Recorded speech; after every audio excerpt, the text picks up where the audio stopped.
Hello and welcome to TarTV.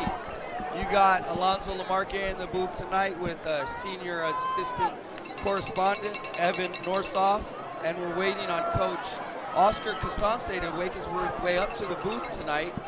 Coming live from Davidson Field, getting ready to kick off here against San Juan Hills High School on a beautiful Friday night in Newport Beach. Wouldn't you say, Evan? I would say so myself. The reason why Constante is late today is because he just threw out the honorary coin toss. And did we win that toss, or does it look like we got the kicking team out right now?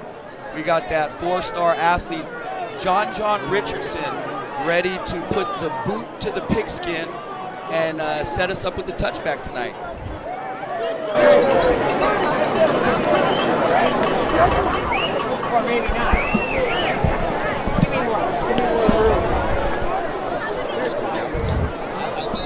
Right. Looks like Coach Costante's made it up here. We're going to go ahead and get him a chair. We're going to get him his headset. And we're going to get this thing rolling tonight. Coach, how you doing? Doing great. Thank you so much for having me. This is such a wonderful night to be out here and see the Newport Harbor Sailors take on Trabuco Hills. You got that right. So how was that feeling being that honorary captain for the game?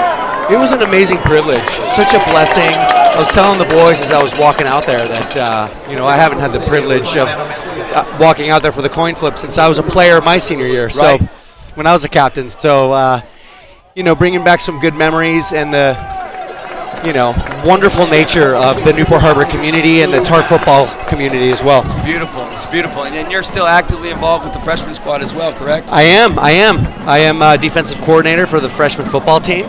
Directed by Coach Kevin Emerson, and we're off to a good start for the freshmen. We got some information on them, and Evan's going to get us rolling in a moment, but we got the kick deep. Looks like it's going to roll into the end zone for a touchback, and right out the back, we're going to go ahead and bring this thing out to the 20, and Trabuco Hills is going to take over from there. So the freshman program for Trabuco Hills has an interesting wingback motion rotating player. So it'll be interesting to see if the varsity has the same type of plan. Did you get an opportunity to see some of the film on this varsity squad? It looks like they're lining up in a pretty tight bunch set here. Looks like we got a six-man front with the tight end in motion, more in the wingback set.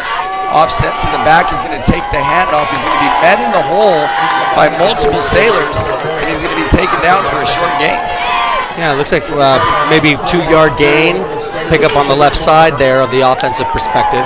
Now, is that a little something familiar that what you guys saw yesterday in the JV game or the freshman game? They do like the outside zone and a type of Green Bay Packer pull. Okay. Where they pull the onside tackle or sometimes the onside guard to a toss in that direction. Interesting. Yeah, the old Vince Lombardi style Packers. Still one of the greatest plays in football. I run that with my youth program. We run that toss out and I pull that guard and tell him hit the first guy you see. Push that guy outside, right? That's right, coming downhill. It's beautiful. So it looks like San Juan's going to be back under center. He's going to actually be under center, taking the snap direct from there. Going to do a shift over to the left-hand side. It looks like there's that toss, and it's going to be gobbled up by that ferocious Sailor defense. Looks like, is that number 31, McKay Ketchum, back from injury. He's an amazing one. Did you get an opportunity to coach him on the freshman team? I did, and he has been on an upward progress in terms of every skill and technique improvement. So he is going to be a player to watch tonight, making tackles on that outside edge. Looks like there's the snap. It's going to be a ball fake. He's going to roll around the edge. Ball's going to be a little high, outside, out of bounds. He's going to bring up a fourth down. Looks like he was pressured by Tanner Muir, number 7. Tanner Muir, let's ride. That's another one of my young guys I had opportunity to coach from 11 years old. Awesome. So, yeah, he coached. I ran with him for 2 years. His dad had opportunity to be our offensive line coach that year. So a lot of these gentlemen that you've coached on the freshman level, I got an opportunity to coach on the youth level. It looks like my son's back there for the return, Josiah Boogie Lamarque, the to see if we can get a high punt. He's going to wave for the fair catch. Great field position for the Sailors. What do they say, Coach? Looks like it's back on the Sailor 40-yard line on the right hash of the offense. It'll be interesting to see what Coach Lofthouse decides to call in here for the offensive play starting the first Sailor drive. Looks like they spotted us at the 45. We're going to go 1st and 10 from there with the vaunted Sailors offense coming out on the field. We're going to be going left to right on your TV screen. We got one high, Josiah up top, Cashton Hendren down low with Sweetness in the backfield with Kojo. There's the snap. It looks like it's going to be an outside toss to Lamarque. He's going to make the grab and step out of bounds. Pushed out of bounds by the defense right corner. It looks like number 24, Cooper DeCillo. Made a quick play on that play to the flats. Cooper's a senior this year, going both ways at running back and cornerback. While the Sailors line up with the twins to the right, you got two of the most dangerous receivers in Sunset. The ball hits the ground. Colton Joseph very dangerous on his feet. Picks it up, scoops it around the edge. Looks like a clean play. We're going to pick up about 20 for the first down Sailors. Yeah, it looks to be on the Trabuco Hills 36-yard line. Looking at excellent field position just after 2 plays. Now this would be a great change for the Sailors on offense, is to come out and get rolling early. We haven't had an opportunity to do that this season. Maybe against Marina, but we need to do it against a stiffer opponent like Trabuco. There's the carry to Sweetness off the edge. It looks like he got a little pullback, kind of a horse, and a gang of white jerseys met him after about 3 yards. Tough run out there to the boundary side of the offensive field. Squandering 3 yards there. He's a big banger too. So you've been involved in the freshman program you're in your 5th season, is that correct? Yes, under Coach Lofthouse. Okay, so yes. You've been with most of you guys, so there's 4 of your guys. So you graduated your first class last year, so you got to coach Peyton as well. Another one of your guys. Yeah. I love it. Well, these are all your guys. Yeah. Because they came through the program. Yes. So that was the really first solid turnaround year that you guys have. That's the Goonie squad, I believe they call those guys. These guys, as you called them, the Goonie squad, have provided a tremendous momentum in the upswing and resurgence of, the TAR football of the Jeff Brinkley era that he began here back when I played. Awesome. Yeah. Awesome. And what year was that? Did you graduate? I graduated in 1998. 1998. Yeah. Excellent. We're going to get some more information on that from you here soon. I'd love to hear the backstory. Looks like Colton got chased out of the backfield. He was only able to get back to the original line of scrimmage, so we're going to go ahead and spread him out. 3 to the right, or 3 down low, 1 up high. Colton in the backfield with Peyton on his left hip. Takes the snap, he's back to pass. Looks like there's a little mishap. He's going to roll out to his right-hand side, let the ball go. And it's going to be caught by, looks like, number 2, Jack Sarita on senior night, getting his dues paid. Love to see it. The great patience of that quarterback to make that rollout, find Jack Sarita, to make that great catch right there on what it looks to be on the 21-yard line of the Trabuco Hills Mustangs. And he had a little selection. It looked like he had about 4 blue jerseys right there. He took his choice. Yeah, the number 3 receiver from the outside counting in went inside and dragged that outside backer in with him. That opened up the back part of that for the route that Jack Sarita ran. Looks like San Juan's showing blitz. I'm not sure. We might have jumped. It looks like our guard was pulling outside left. He might have got out ahead of the snap, and we're going to back us up about 5 yards. For 1st and 15 for the Sailors on the 26-yard line. That's one of the great things that Colton Joseph, they like to call him Kojo, brings to the table. He's a scrambler with his eyes downfield, always looking to move the ball on the big play. He's back to pass. He's got all kinds of time. He's going to let it go over the top to the running back, Peyton Irving. He had a step, but it was tipped out of bounds. Looks like it was tipped out of bounds by Ben Holland. Great pass protection for the Tars quarterback. That might have been some of the best protection he's had all season. He actually sat in the pocket and looked downfield, and he had an opportunity to make a play wherever he chose. He made a good throw on the ball, but that DB made an excellent play on the ball. Looks like it might have been a linebacker picked up Peyton coming out of the backfield, I think that was. Yeah, there were quite a few Mustang players out there on that pass route. 2nd and long here with a trips formation to the field side of the offense. Ball dropped by Colton. Doesn't look like he's going to get it off. That's the second time tonight. I wonder what they got on the ball. Maybe they were having steak and lobster before the game and it's all buttered up. That lobster yielded a 4-yard loss for the Sailors. That's 9 yards in 2 consecutive plays. That's the wrong direction for the Sailors tonight. Let's see if we can turn this drive around here on 3rd down and 19.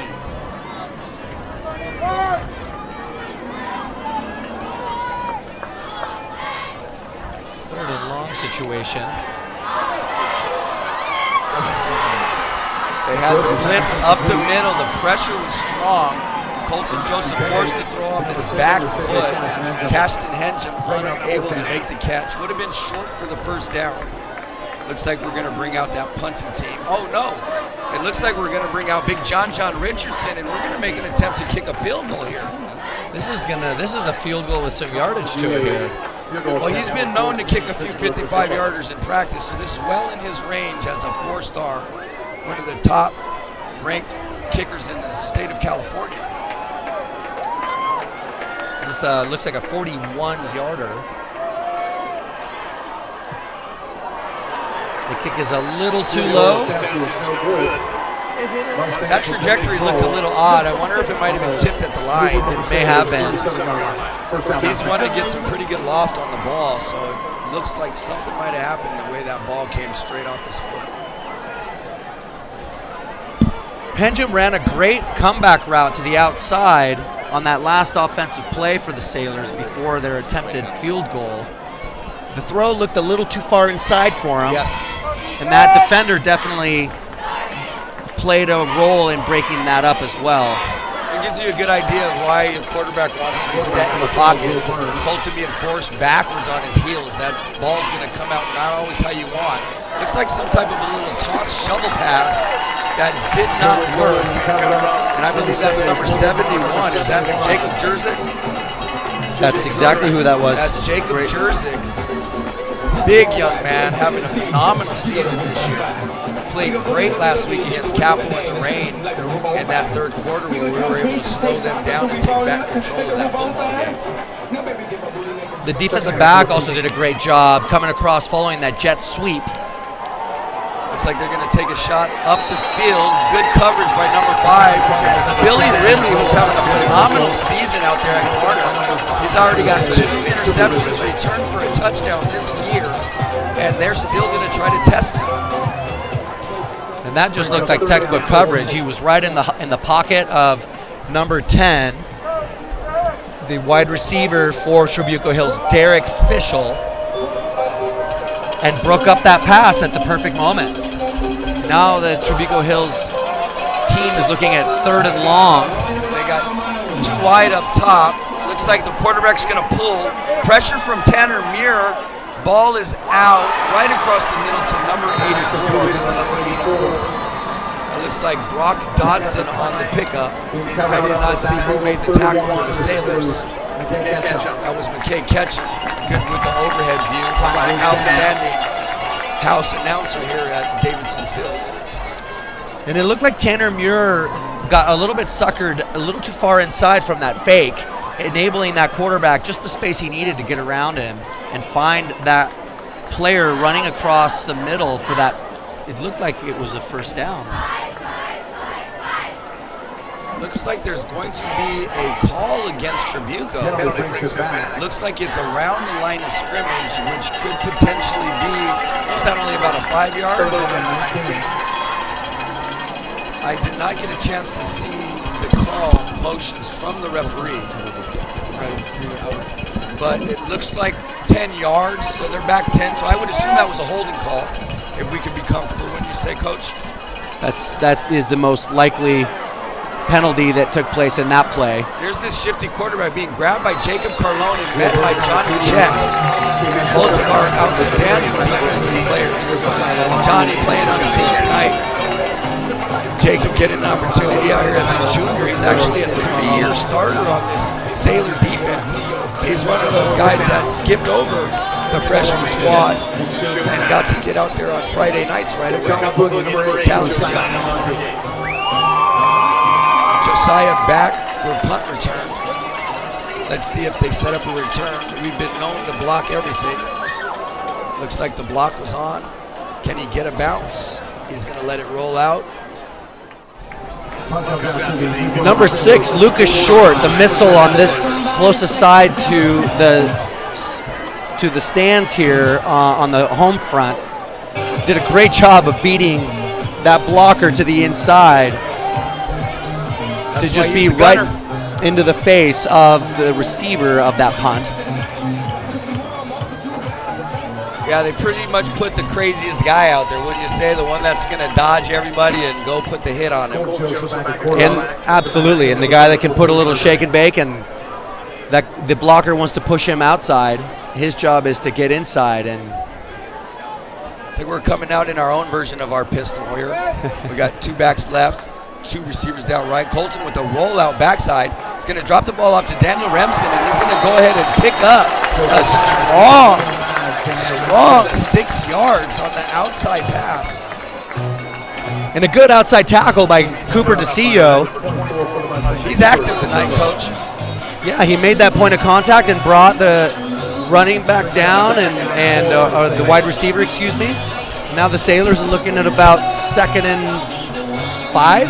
Yeah, he's a solid tackler. I think he's in on the 2nd tackle of the evening, stopping us from adding extra yardage. So we're going to go too high. We're going to go ahead and Kojo's going to get his boys right. He's going to move over that back. It's kind of like a scat back, wing back type, if you understand those old adages. And it looks like they're going to give the ball to Sweetness around the edge. And nobody runs harder in Sunset League than Peyton Irving. Great strong run by Peyton, who was brought down by Jake Weaver. Love to see Peyton in that number 34. A lot of people don't know that he's actually named after Walter Payton, which is why we've dubbed him Baby Sweetness. We'd love to feed him the rock a little more tonight. That'd be nice. Absolutely. And unfortunately, as great as that play was, there was a holding call on the Sailors to push them back to 2nd and 10. That's a good thing about high school football. It's from they mark it from where you went out of bounds or where the play ended. So we basically ended up back at 2nd and 10, which if this was the NFL, we'd be probably in a 2nd and 20 situation. And the Newport offensive line has been doing a great job of opening the holes and protecting the quarterback when need to. I think this is our first time all season having all of our actual original starters back on the field since week 1 out in Farrington. Suffered a couple injuries. We're able to get Carter Gomez, number 66, back off a high ankle sprain. He's another one of those dogs that's out here. Had an opportunity to coach him with his father, Kiki Gomez, since he was 6 years old. Great to see him out here on senior night getting the job done. Peyton only was able to pick up about 2 yards. Going to put us in a 3rd and long. Let's see what we got dialed up. We've got trips to the field side, a quick screen to the wide receiver. There was no possession on that catch attempt. It was a forward pass. It looked like the defense was hoping it was a backward lateral, but the referees did not oblige. So we're going to bring up 4th down. And here's another one of those big-time special teams players. This 3.5 stars, Noé Avalos, with an average punt of about 42 yards per average with a pretty solid hang time. Let's see what he has on deck tonight. Booming kick. And they're going to go ahead and try to return that. Ouch. What a great gang tackle by Johnny Checks and company. Looks like building a house. Yeah, Trace Werner in on that as well.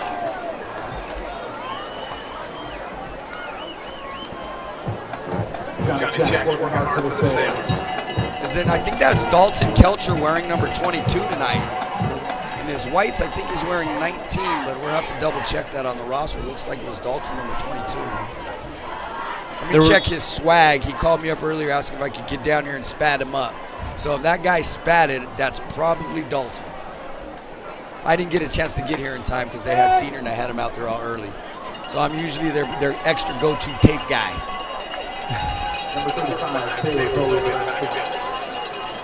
Looks like the overload in the box is on, and it looks like it's going to work. That defensive line from the Sailors is ferocious. Really crashing down, blocking any inside run attempt by the Mustangs. Big 90, Trey Riggets, Jacob Jerzik, and I think that's 97, one of the Ost twins. Second and 12 yards. Doesn't look like we have that number here on our roster, but I think that is one of the Osts. Trabuco Hills finally shifting up their formations. They're on the 30-yard line with motion from number 85. Looks like a rollout to the quarterback's left, deep down throw, caught by number 5. And look at the speed from number 11, Garrett Emerson. He's the 100-meter track champion. Chris Padilla with the catch from the Mustang 30-yard line that the ball was placed at. We seem to slip at least 10, 15 yards behind our defense there. That's not acceptable. We're going to have to go ahead and find out what the mishap was. Hopefully it was just a miscommunication, because our defensive backs usually play a little bit more lock-in football than that. That's the one advantage that the Mustangs offense and that style plays on the mind of the defensive backs is the run, run, run. So now the DBs start thinking, I want to get in on this tackle. I got to start supporting the run. That's the second time tonight it looks like we got beat up on that inside play action. It's like the toss to the outside edge, and the running back running big and strong and runs just forward. It looks like he's going to be taken down at the 1. Number 35, Anthony Navarro, with some tough running to the offensive right on that outside sweep style run. Wearing that 35 and being that big, look like a little Christian Okoye right there. He was running with that left shoulder lowered and ready to do some plowing. And he got right inside the 1-yard line. It looks like they're going to line up full stacked, bunch set to the right, motion over, tight end back to the wing, and they're going to go right inside the A gap, and he's going to be in the end zone for a touchdown to Trabuco Hills at 1:42 of the first quarter. Number 34, Joey Carlos, punches it in for the touchdown for the Mustangs. The offensive line got a good push on that play, providing just the space that the tailback needed to score that touchdown. It's a tough break for the Sailors on defense. We were having some great contain. We were having some great coverage. Looks like we get beat on one big play, and then that's the turnaround that you hate to see. You being a defensive coordinator, Coach, I can only imagine something like that happens. You kind of throw things out the window real quick, and you're like, got to scramble. Absolutely. So this is where, you know, the Sailor defense needs to have a conversation with the defensive backs and remind the refreshed memories that the coaching staff here continuously teaches, which is if you're the deep player, you have to stay as the deep player. Trust your brothers that they're going to make that tackle in front of you, which frees you up to then make the coverage downfield. And that's probably one of the Achilles heels of a pretty dominant attacking style of defense that we are. We're coming after the ball. Our safeties are playing downhill. and we're looking to make the big hit, the big tackle, and unfortunately that causes a lot of over-pursuing. And it looks like we've been hurt both times, one on the outside edge to get him the first down early in that series, and again, getting sucked up on the defensive backs to get over the top to put the San Juan Hills on the board. They followed up with the extra point, and it's 7-0 with 1:42 left in the first quarter. Sailors lined up for a deep kick. We have Josiah Lamarque, and I believe that looks like it might be number 23. Is that Hudson Perez? The kick is up. Looks like Lamarque is going to get an opportunity for a return. Dances around the edge, finds a gap, finds a hole, splits the middle. Big pickup of about 25 yards. Brings it out to the 39-yard line.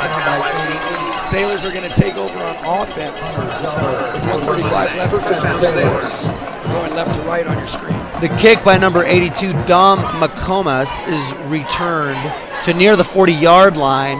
The tackle was made by Hunter Zellner, the outside linebacker, senior, 6'1" for the Mustangs. Looks like we had the return set up to the side that Lamarque likes to shoot, which is that right side. If he would have attacked it with a little more vigor, he might have been able to break through that gap. Sailors lining up on offense, two receivers set. Backs to the left, shifts him over to the right. Wing back to our left up high. Colton Joseph takes the snap. He's back, and there's that outside pass to Lamarque. Lamarque makes a move on one guy. Looks like he's going to step inside and get the first down for a 10-yard completion from Kojo to Lamarque. And again, great protection by the offensive line of the Sailors to allow for that time to develop that play. Colton looks like he has enough time back there to have a latte. That might be one of those Newport things, right? Only the iced version. Gonna move those chains for a first down close to the 50-yard line. Sailors coming out in the same formation. Actually, we got two down low, one up high. Kojo takes the ball. It's gonna be an inside handoff to Peyton Irving, and he breaks through the inside gap for a big pickup of about 25 yards, coming right through the 6-hole. What a great blocking scheme. He read it well. Lucky for the Mustangs, Cooper DeCillo was there, the senior, to make that tackle. Saved at least another 7-yard pickup. I'm not surprised. He's the star of the defense tonight for the Mustangs. But man, did Colton bolt through that hole like a bolt of lightning. And he runs north and south, so you know he's getting those yards. And he's looking, give me the rock again, coach. Feed me the ball. Sailors with two up top, one down low. Kojo with the low snap. It's a swing pass to the outside edge to Peyton Irving. And he lowers the shoulder and drops the boom for the Sailor first down and a pickup of about 13 yards. He's pushed out of bounds by number 4, Oscar Gamenos. Oscar Gamenos, your namesake. Gameros, excuse me.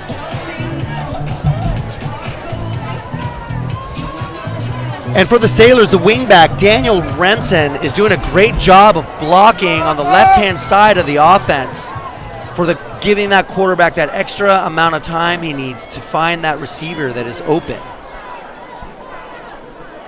Peyton Irving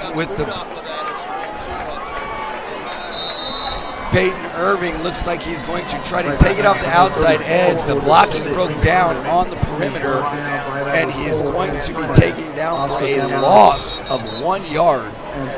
That's going to bring us to the end of the quarter here at Davidson Field with the Mustangs up 7-0. We're going to go ahead and switch sides and line up and do it again here in the second.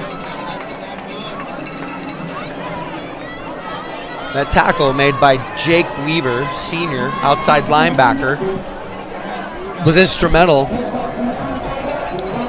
in making that play for the Trabuco Hills defense. It's a weird thing to say, but you kind of hate for the momentum buster at the corner.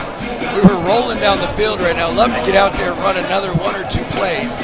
Let's see if the Sailors can keep it going while we switch sides and punch it in facing the scoreboard. So On what the we're going to do backside, is we're going to take one of the Turbine headset mics away, and then we're going to connect these two because we have to be able to split and get the audio here. So just when the quarter ends, we'll...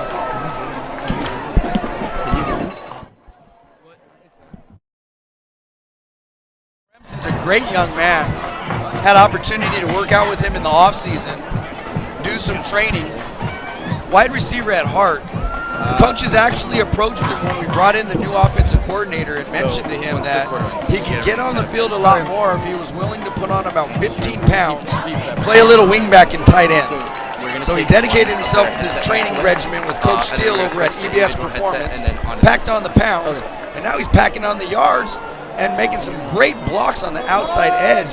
Something a little different for what we're used to, but probably something that you're more familiar with back in your day running with a solid tight end, Coach. Coach Brinkley was a huge fan and proponent of the pro-style offense with the power and blast and those plays that were really instrumental for great blocking by the offensive line. And that's pretty much what you attacked, because you guys had a long lineage of great running backs that were putting up yardage like crazy. And a lot of that was coming right off that outside edge. Because you guys were in a stack I believe, correct? In many formations. Sometimes we split it up, but yeah, the I formation was a popular one, and we did have some amazing tailbacks. It was a pass to Cashton Hensham on the last one. Oh, this one is breaks that tackle, makes the touchdown. Broken tackles by Peyton Irving, Sweetness, and he showed the nimble feet. The ball was a quick swing pass to the halfback outside the left side tackle. He catches it almost one-handed, puts a little Texas two-step on the DB while he goes ahead and breaks a tackle to clear the end zone to put the Sailors on the board. 6-point Sailors. Let's see if we can go ahead and knock this kick in. Got the 4-star out there. Big John Richardson gonna put this thing through the uprights for us. And the kick is up, and it's good. The Sailors go ahead and tie the knot at 7 with 11-12 left in the second quarter. Go ahead and get set up for the kick. That holder did a great job. That snap looked a little low, and that holder did a great job of scooping that up, putting it up, laces out for a great kick. Yeah, you know what? These young men are amazing. We got John Richardson, Noe Avalos, and Fernie Mancelli, who is the JV kicker, who is also a 4-star kicker himself. So we got 2 4-star place kickers, a 3.5-star punter, and these guys are tighter than you can imagine. Some of the best buds on the team. They spend a lot of time together, and they're constantly pushing and encouraging each other to do better, which is phenomenal. And they both, all 3 of them have actually had a great opportunity. John predominantly with the kickoffs and the extra points. Fernie comes in with those phenomenal onside kicks, and those 42.5-yard boomers from our punter, Noe, probably gives us one of the best special teams in Southern California, I wouldn't say, if not the nation. Coach Adam Cohen is a coordinator for the Sailors special teams, kicking from the left side of the kicking view. Looks like they're going to get a return. Good blocking. Initial tackle was made by number 21, Trace Werner, with a few supporting Sailors in on that tackle as well. Trace Werner, another one of our great linebackers. He's actually been nursing a little groin injury over the last 3 weeks. Got some PT last week, is pretty much back up to 100%, but definitely when he gets that injury out of the way, he's going to be back to locking things down. Looks like he's actually out there at linebacker for us right now, ready to show that he's not going to let anything hold him back. One of the great techniques that Trace uses is he's got great vision, and he uses that vision to make a quick decision on the run, pass, and direction of that run, and fills it well. Looks like he's over edge on a little blitz package. Tanner Muir gets beat inside. Looks like he's going to chase the quarterback down. He's going to slide after a big pickup of almost 27 yards. Coach, what happened there? Quarterback got tackled at the 49-yard line of the Sailors. So he actually did a good job of not getting suckered inside on that. He stayed outside. The one big mistake that Tanner made on that play was penetrating into the backfield too much. Got too deep. Getting too close to that quarterback enabled that quarterback to make a strong move and made him miss the tackle. Something most people wouldn't think would be an issue is getting too deep in the backfield, but you can what they call over-pursue, and that was a great example. Quarterback made a great move, used some of his nifty feet work to pick up the big yardage. Quick little bubble screen to the outside edge, gonna pick up about 2.5 yards, bring up second down for the Mustangs, just over the Sailors' 50-yard line. They're actually going left to right on your TV screen. You're watching now. Tight strip bunch to the field side, intercepted by Johnny Checks. Johnny Checks, the ball was thrown cross-body. Probably a dangerous throw by the QB. A little bit low, and Johnny got low, and scooped that thing before it hit the ground.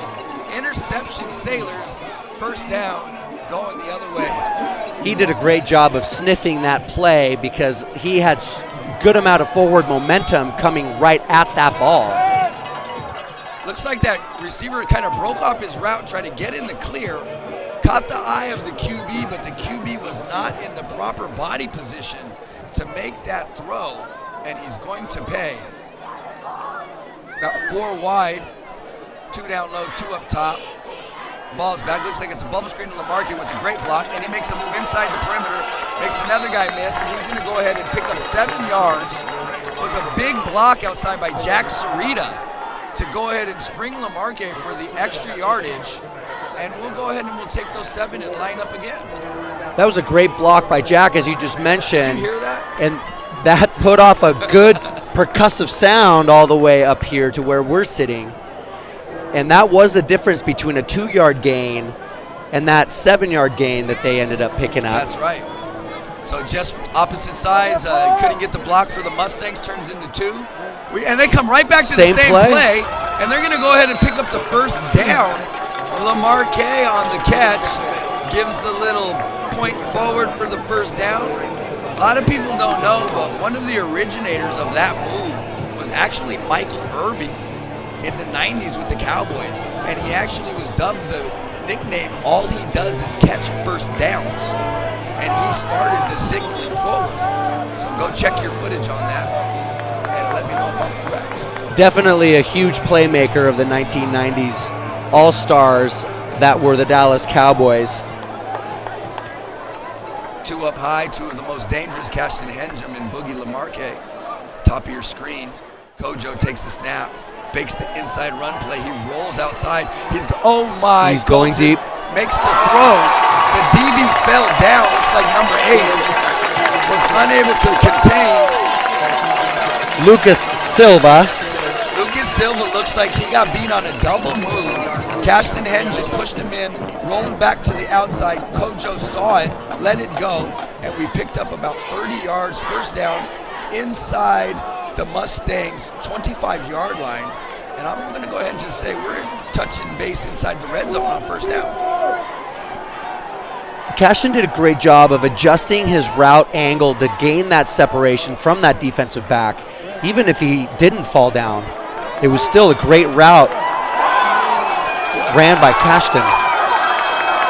Screen to Lamarque, gets spun around by his jersey, thrusts forward, does a little dance, drinks a little water, and then goes ahead and steps out of bounds for 5 yards. That was a lot of running for 5 yards. Lamarque was dancing the cumbia right out there with those guys.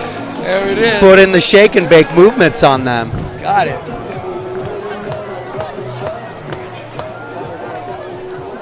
Three high for the Sailors. 1 low. They're blitzing the corner. The ball bounces away from Kojo, and he recovers it. My goodness, for a 10-yard loss. We got to go ahead and figure out what's happening with that center snap. On ball is placed on the 35-yard line on the left hash of the offensive left. Looks like we're going to be 3rd and 20.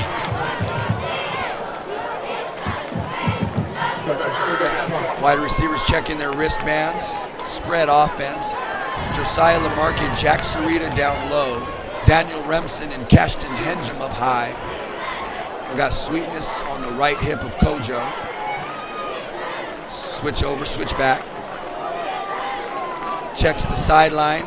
Let's see what Coach has dialed up for about a pickup of 20 right here. They're going to run the ball. And it looks like he's going to be rallied in for a gain of 0 off the tackle. We need to get the offensive line and our blocking back on par. Not going to work. Ineffective blocking leads to minimal gain. And as much success as we've seen, those holes were big. That one hole, it looked like you could have drove a Cadillac through it. This one right here, I don't think you could have drove one of those little mini Mercedeses through that thing. And it was a good call by the offensive coordinator because the Trabuco Mustangs had 3 deep players in the back.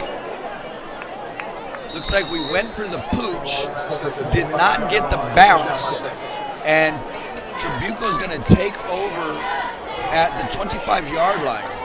1st down, Mustangs. The ball was down by Aiden Bertinow on a good hustle play by him from the ball that was bouncing toward the Newport Harbor Sailor direction. That's an unfortunate series of events. That was a great series by the Sailors. We had 4 completions in a row, 4 first downs in a row, moved the ball a good 60 yards, and to sputter out the way that we did, let's see if we can get this defense locked back in and getting this ball back with a toss to the outside edge, and he's going to be met by a stream of blue jerseys for the stop after 1 game. Brings up 2nd down. The 2 defensive backs on the far side of that field were locked in on those receivers, and they did a great job. Even if that quarterback wanted to pull that ball and fake that run, those guys were shut down. It looked like they pulled both of their outside guard and tackle, or maybe even their tight end, shifted them to the left. It's pretty much dead giveaway. That's probably where they're going to run the ball. Number 35 breaks out off the left edge through the 7 hole, and he's going to go ahead and pick up 7 yards, bring up 3rd down and short. And that was a great tackle by Carson Davila of driving the feet, getting that head across, and stopping that forward momentum of that tailback. That was a great tackle. Carson Davila, what an amazing young football player he is. Been dubbed the cleaner by Coach Zoe, because he will clean it up. Jacob Carlone on the blitz. Ball's a little too high. Going to bring up 4th down. Great coverage over there. And looks like number 25. I think that's Cade. Is it Fiegel? Is that Fiegel. Cade Fiegel. Phenomenal athlete. I'm sure you had a lot of fun when you got to have him down there on the freshman team. Absolutely. Great feet, great technique, great speed, good football smarts. It was nice having him as the far corner, because then I just had to focus on the rest of the defense because I knew that he would shut his guy down. He put the guy on Fiegel's Island. Oh, and it looks like they were going to go ahead and try to test us. They threw the swing pass outside, and yes, that is Dalton Kelcher. What a phenomenal play by number 22. Does not get fooled, makes an amazing beeline on the football, blows the guy up, knocks him out of bounds. 1st down, Sailors inside the 40-yard line. And Kelcher did a great job of reading that pass. It's almost like he even knew what play it was as it was being run. That's called watching game film and being well prepared. Shout out to Coach Dondo and the defensive back coach from Newport Harbor. Phenomenal having these boys ready. Sailors come out in the big bunch set to the left, 2 tight ends and 2 wide receivers. Kojo back to pass. Looks like it's going to be an up top over. Oh! takes the shot downfield. Lamarque unable to wrestle the ball in. Looks like he went for the OBJ instead of I got 10 fingers. But right off the fingertips, incomplete pass brings up second down. Great job by that Mustangs defensive back covering Lamarque on that pass. The ball was wonderfully placed by that quarterback. That was a tough throw. He made it. It was in there. That defensive back just also made a great play. You know what? It looked like Lamarque had the guy beat. He did. And then second guessed himself, kind of did a little jiggy, and then had to take off and go get that ball. Got to trust the quarterback's going to put the ball, and you got to go get it. We're going to line up again. It's like it's going to be a screen pass, a little too high for Caston Henjum. Going to bring up third down and 10. Looked like a double linebacker blitz coming up the middle there for the Mustangs. They've got a lot of blitz packages on tonight. They know they have to pressure that the Sailor quarterback. It's kind of a tough spot because you force him out the pocket, then you got to face that 4.5 speed. He's dangerous. He chews up yardage, absolutely. Let's see what we got on this third down play. Let's see if we can pick up the first down and continue to move this ball. Back in the pistol with the wing back to the right. Handoff inside to Peyton Irving through a big hole. The blocking is back. He's still on his feet. And he's going to go ahead and pick up the first down at the 21-yard line.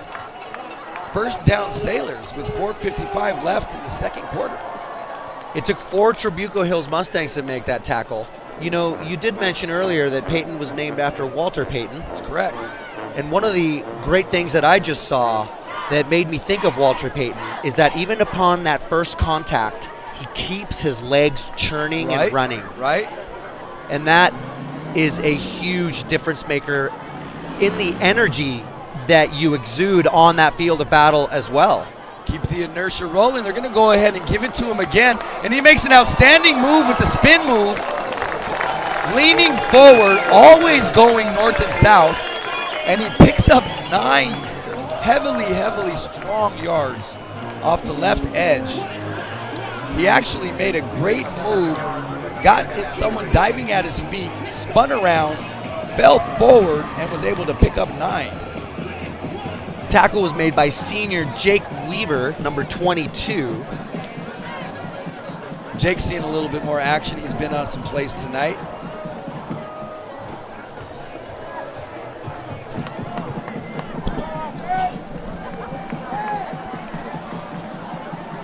Kojo back. Looks like it's a lob pass back corner. Corner of the end zone. Great ball. Threw it on a dime. Josiah Boogie Lamarque in the back corner doing what they do while him and Kojo do a little dance on the sidelines. And the Sailors take the lead 13-7 with 3:32 in the third quarter. Great pitch and toss, right? A brilliant route to call in by the offensive coordinator, a hitch and go route, while they were inside the 20-yard line. And it looks like the kick hits the right upright for no good. Well, at least he's got good aim, but he wasn't aiming for the pole. With 3 minutes and 32 seconds left in the first half, Sailors are winning 13-7. What a great play, great dialed up play by the offensive coordinator. Lamarque been a little frustrated. Love to see the ball more, of course, but he's a team kind of guy. So being able to opportunity to catch that ball in the back of the end zone, he was exuberant and a little excited. It was nice to see. Kojo, man, that's my man-child right there. Young Matt McConaughey, I like to call him. He drops dimes, he breaks hearts, and he picks up D1 offers. That's what we do here at Newport Harbor High School.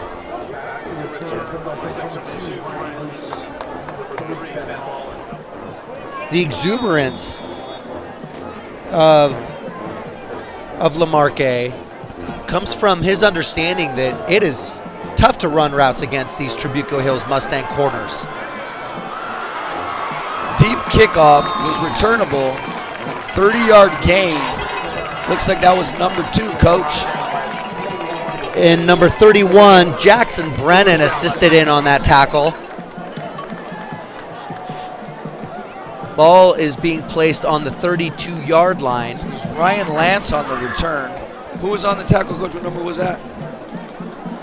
It was led by Jackson Brennan, and he did have an assembly of other tacklers along with him. Well, you know what's crazy, Coach, is you see that guy right there in that little wheelchair cart? That's Jackson Brennan. Ooh. So for him to be able to make that tackle and then jump back on the car. Unfortunately, Jackson tore his ACL last week in the JV game when he was playing a phenomenal game and doing some great things. We got a little mix-up here on our chart. I just wanted to go ahead and clear that up. We're going to go ahead and find out the name of that Sailor tackler.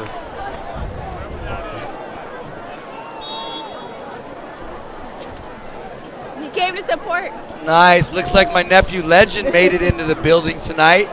Maybe he'll be a future Sailor. Love it. Got my family to drive out from the Inland Empire to come put some support on Jay Boogie tonight. Quarterback's back to pass. Looks like they're going to go ahead and make a lob pass over the top. And it's going to draw a bump and run, little pass interference on number 5, Billy Ridley. I'm not quite sure I agree because I'm a homer, but it did look like he bumped him, Coach. And I don't think you're the only one that disagrees. I think Billy himself was a little shocked by that call from his immediate reaction as seeing the flag fly across his face. Uh-oh. Offsetting penalties. And it looks like the play is, the ball is going to be spotted. Offsetting penalties, so the pass interference in high school, I believe it's 10-yarder. And it looked like they gave a signal for a face mask on the offense, or maybe it was a holding call. That's the holding call. I'm sorry, my mistake. So offsetting 10-yard penalties. We're going to go ahead and I think they reset the down, line us back up, and it's going to be first and 15. That's right, first and 15. The first receiver was covered, and the quarterback has to get rid of it as he's tiptoeing out of bounds on the right-hand side of the offensive viewpoint. Makes a dangerous throw right there, too, running off his right side. The ball was 10 yards in front of the receiver, almost intercepted by Billy Ridley as he's diving out of bounds. And it looked like the quarterback was looking for Ryan Luce, and he was covered right away. And that scramble was because even the down closer to the line of scrimmage route was also covered. Looks what they would call a coverage sack or a coverage incompletion. The pressure was nice. Ball is across the middle to the big tight end, number 84. Cade Fiegel delivers the big shoulder. Lays the hit. 84 a little slow to get up. Who cleaned that one up, Coach? Johnny Checks missed that initial tackle from the spinning receiver, and you're right. It was Cade Fiegel. Cade came in there and rocked him. Came in there and laid the low shoulder pads and knocked him down. Great tackle. We're getting some great audio up here. I actually heard that one as well. The Sailors are bringing the wood and layeth the smacketh down on the Mustangs tonight here at Davidson Field. And you made a great mention earlier about the standards and the effort and the intensity that Coach Arredondo brings to the defense and lifts them up to play at that level. He definitely does preach aggression, preach rally to the football, but always fundamentally sound. Stay on your assignments. Keep your eye on the ball, keep your eye on your man, but be ready to make the big play. And it looks like that's what the MO all the way down to the freshman level is we're pretty much an offensive squad, but we really, really emphasize our defense here at Newport High School. That has been one of the amazing traditions of TAR football since the days that Coach Jeff Brinkley was running the program here. We hang our hat on our defense. That was the philosophy, and it continues to be the philosophy for TAR ball football, being led here by Coach Lofthouse Mustangs out on offense at the 40-yard line. 3rd down and short with 2:36 left in the second quarter. Quarterback takes the ball. Looks like it's going to be batted out of the air by the Greek god. My guy, McKay Ketchum. This guy is built like a statue. Someone chiseled out of marble. I think that guy responsible might be Coach Eddie Still. He spends a phenomenal amount of time getting these guys prepared in the weight room, and we're definitely extremely lucky to have him here in the program. Absolutely, 100%. The effort that he exudes and the effort and the energy that he's able to muster out of these players when they're cranking in, the lifting and the conditioning is at a really high level. As we speak of him, he's actually in the huddle with Coach Arredondo, firing the boys up while they're cooling him off with their hands like he's just too hot. Love to see it. Always involved. Great, enthusiastic gentleman. Coach Eddie Still, great guy. Looks like the Mustangs are looking at a 4th and 2. Back, the ball being spotted in their own 40-yard line with 2 minutes and 32 seconds left in the first half. We know what they did last time, and it looks like they're not going to kick again. They're going to go ahead and go for it. Last time was blown up by Dalton Kelcher. They're going to come out with a 4-wide set, no backs, extra tight end up front. Looking to the sidelines for the call from the ref. I'm sorry, the call from the coach. He doesn't look too sure on what he wants to do. This defense just ready to assault these Mustangs. And it looks like they're going to be drawn into a timeout. The stalemate won by the Sailors defense and Coach Arredondo. What'd you see there, Coach? The Mustangs, the Mustangs offensive coordinator was taken back by the zero safety, right? Cover zero man-to-man coverage that was exhibited, that was shown by the defense. They may have shifted into a zone coverage, but it looked like a man defense with no safety. So that offensive coordinator for the Mustangs is having to retabulate some of the possible plays that he can choose from here on this 4th and short situation. That's a tough spot to be in because most guys as offense coordinator, me myself as offense coordinator, I see that as a challenge. You want to pull your safety, I'm running double seams right up the gut. My outside guys are going to run deep corners. And I guarantee you ain't got nobody up high. You better play some really good man coverage. Well, that's what we have. We got 4 guys solid. You line up Johnny Checks, Garrett Emerson, Jacob Carlone. You got the young Fiegel and Billy Ridley. I'll play man coverage with anybody. No safety again. What are you going to do? Here comes the pressure. Jacob Carlone forces him around the edge while he dips out of bounds and picks up the first down. Great scramble by the quarterback.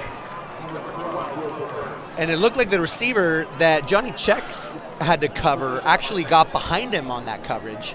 So to his advantage, the quarterback had to roll the other direction, because had he seen that receiver, he may have tried to dump it right in front of him. Had he not did been have running the for his advantage. life. Looks like it was Muir again.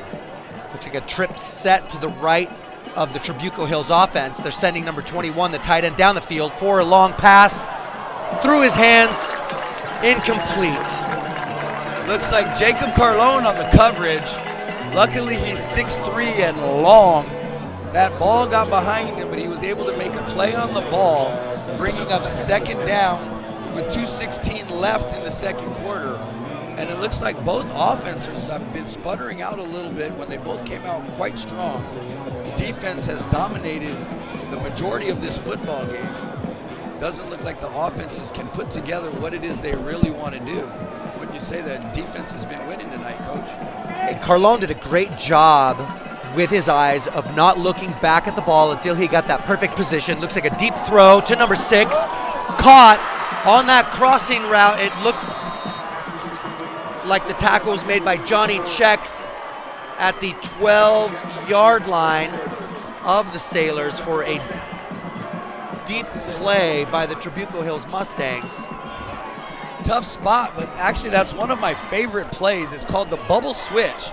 So they've been setting up the bubble screen all night. Inside guy blocks the outside guy's man. Outside guy man is looking for the block, but at the last minute, he shifts on the block, switches, and runs down the field, was wide open over the top, and was able to make the reception for a big, big gain to put them inside the 15-yard line of the Sailors defense. A rollout, the quarterback is going for the That's deep pitch. player, looks like broken up Garrett Emerson, by Garrett Emerson, Johnny Checks, redemption song. who is throwing the "no, you can't do that" hand sign over in his direction. I guess he's trying to say, don't try to throw the ball over here. Right. Looks like the quarterback was forced offside edge. We had great pass pressure on again. These linebackers from the Sailors defense has been on his heels all night long. And from my experiences, they're going to start catching him in the third quarter, and it's going to be bad news. Trabuco back with the fake pass, fake toss, comes back with the counter, backside, and he's going to be tackled by all four of the defensive linemen from the Sailors, and Robbie Kroll with the club fist. In addition to John Pena in on that tackle as well. And one of the advantages that the Sailor defense has had is that they have multiple blue helmets with American flags hovering and making the tackles on that ball carrier. And that's got to just be exhausting as that ball carrier for the Mustangs is getting hit by not just one guy, but look, three, four Sailors guys on. Every time. And they got a pretty big, solid offensive line. Looks like our defensive line is getting the penetration they need. That ball is going to be out of bounds. What a great throw. Looks like he had a step on the man, but the ball trailed out of bounds and he was able to get a foot in. Going to bring up 4th down and 10 for the Mustangs with 45 seconds to go in the second quarter. Billy Ridley had that tight coverage on that smash route, but in that corner route by that receiver was tough to cover, and that's the one gamble with a man-to-man defense that you have over a zone, where you can have the corner being the one that drops and have that outside backer, or in this case the position that Billy was playing, drive the flats. Looks like they're going to set up for the kick. The kick is up. The kick is good. 3 points, putting them at a 10 spot.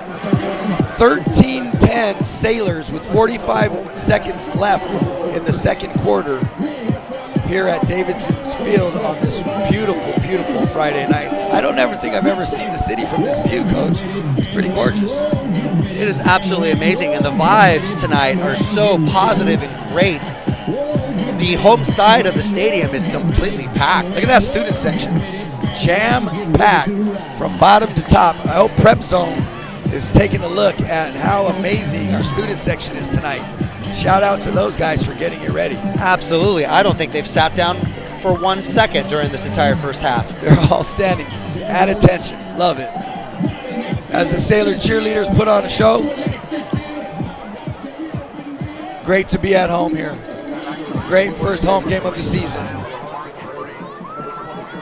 Special teams looks like we're out, set to return. Let's see if they kick it to Lamarque. He's been known to go house with it if he can get a couple of blocks.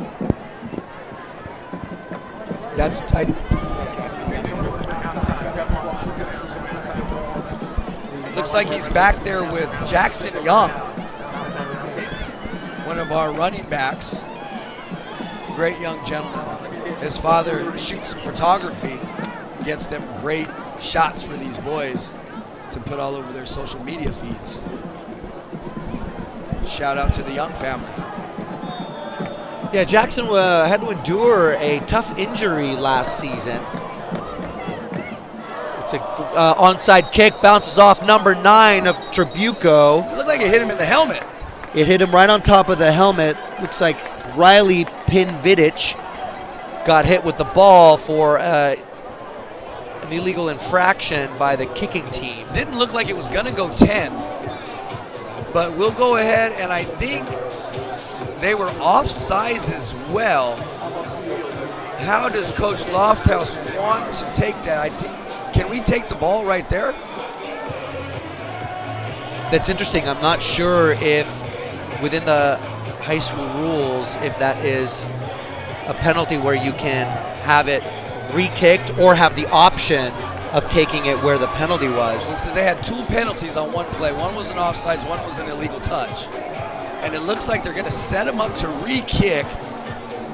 To the unhappy look on Coach Lofthouse's face, he would have loved to have had the ball at the 47-yard line. But then again, it brings up one of the most dangerous kick returners in all of Sunset League. Put the ball in Boogie's hands, and let's see if he can put on a show. I don't think they would try to come back with another onside, Coach. What do you think? Maybe they're feeling frisky. They've been all night. Looks like a poocher. Fair catch, waved off, number 9, Daniel Remsen.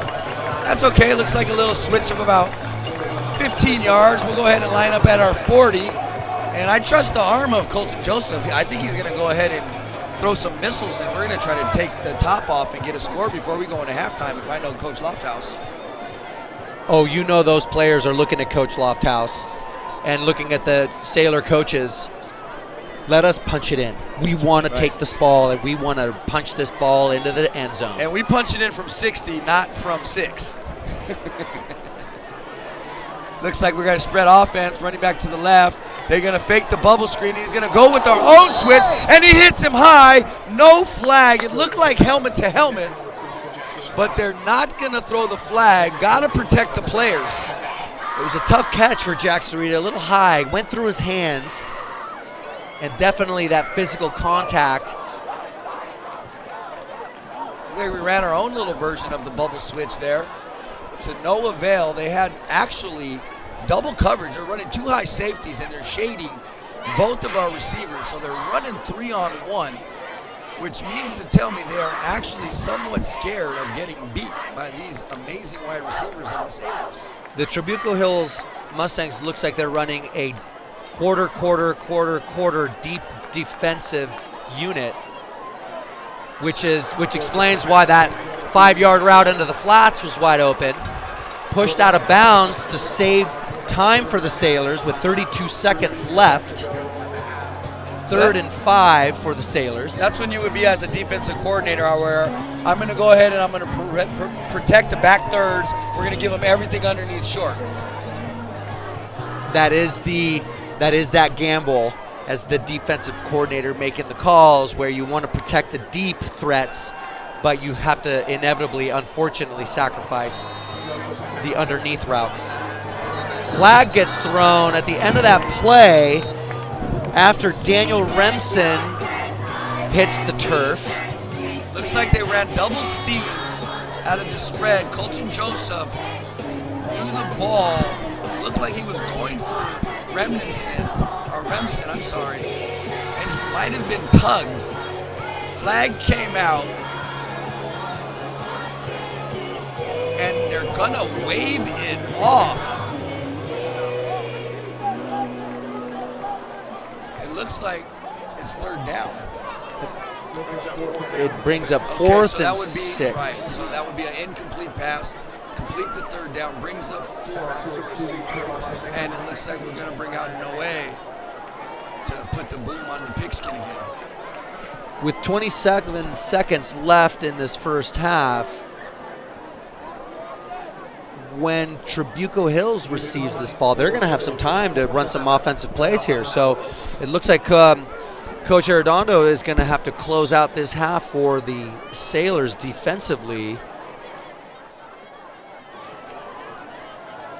or look for the defense to make a turnover. Punt is up. Great kick. Oh my, there's going to be a flag for kick return interference. We got inside the bubble that we are taught not to penetrate. Caused the interference, ball goes down.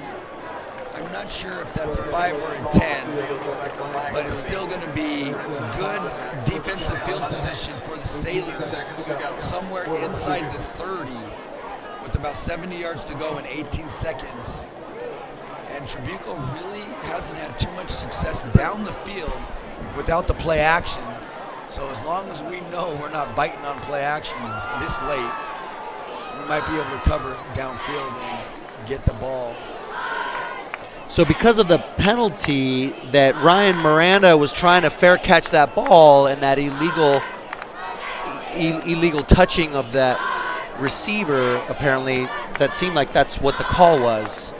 Looks like he got a little close and took a little nudge from the gunner and made contact, but either way, you can't get too close. They're going for that wheel route with number 2 going deep, covered by number 11 for the Sailors. Quarterback's going to roll to the outside, picking up about 5 to 6 yards. Second down. Looks like they had a guy running up the sidelines, like you said, on that wheel route. It's kind of weird when you see that one white jersey. Real quick, you're trying to find the blues.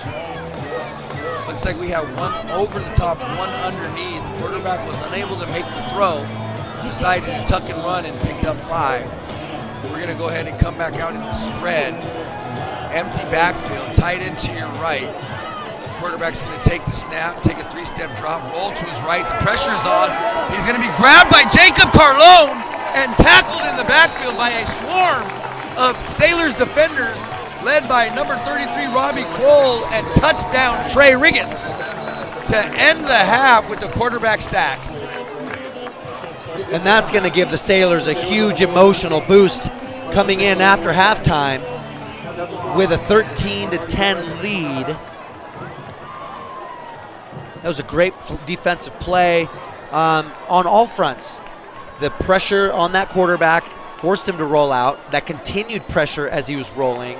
Couldn't find anyone deep because the defensive backs had a great conversation with Coach Arredondo about the importance of being the deep player and fulfilling their responsibilities. Made those adjustments from earlier.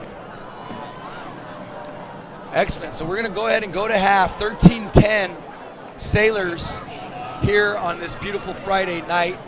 Coach and I are going to take a quick breather, freshen up our palates, and we'll be back on right before the half, and maybe we'll give you some insight on the first half and a little bit of what we predict and think is going to happen in the second half. We'll be back with you soon.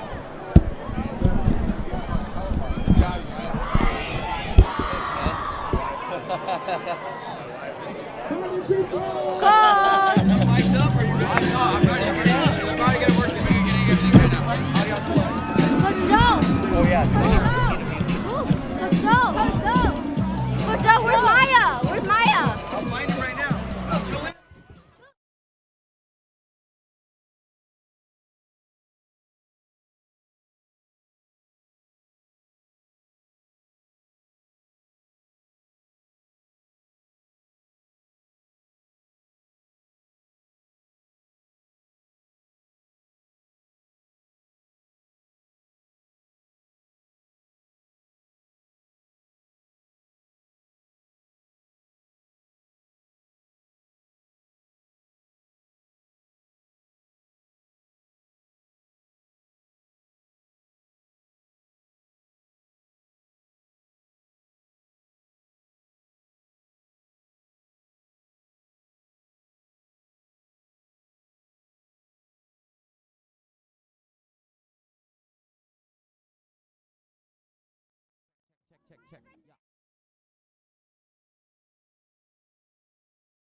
Sylvie, so what I'm going to do Tonight, the Sabre Regiment will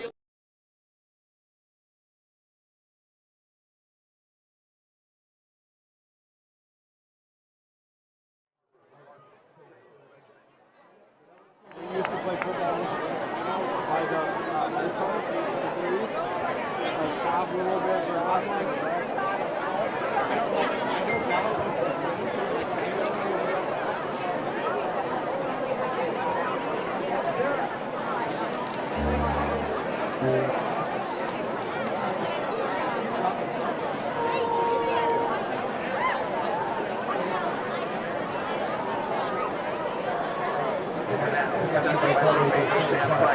we present the Newport High School Marching Sabre Regiment.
BC.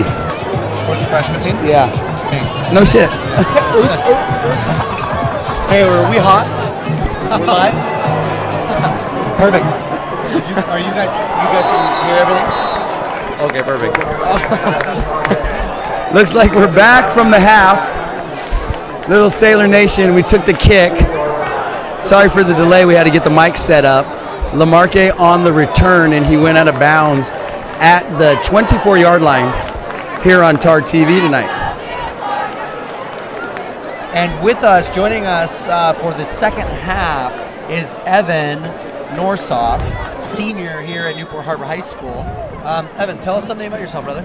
Well, I've been in TarTV for this is my second year now, and last year I was doing a lot of the camera work, so I was here for a while, kind of know how it works, kind of see how it runs. Love it, love it. Excellent. Sailors back on offense. Kojo with the ball, a little ball fake, passes it outside to Cashton Henjum, and he's going to pick up a quick hitter for about 4.5, 5 yards to the right side. Second down, Sailors. Looks like they went for that play action pass on first down. Well, when you're running the ball well, it's not hard to get the defense to suck in on that, and we know what Sweetness has been doing tonight. He's been carrying the rock real hard. Absolutely. Peyton has been churning those legs and chewing up some yards for the Sailors. Keeping that rushing pressure. Two receivers down low, ball in the ground, picks it up, hands it to Irving, and Irving goes ahead and hits the outside perimeter, barreling out of bounds for a pickup of about 3.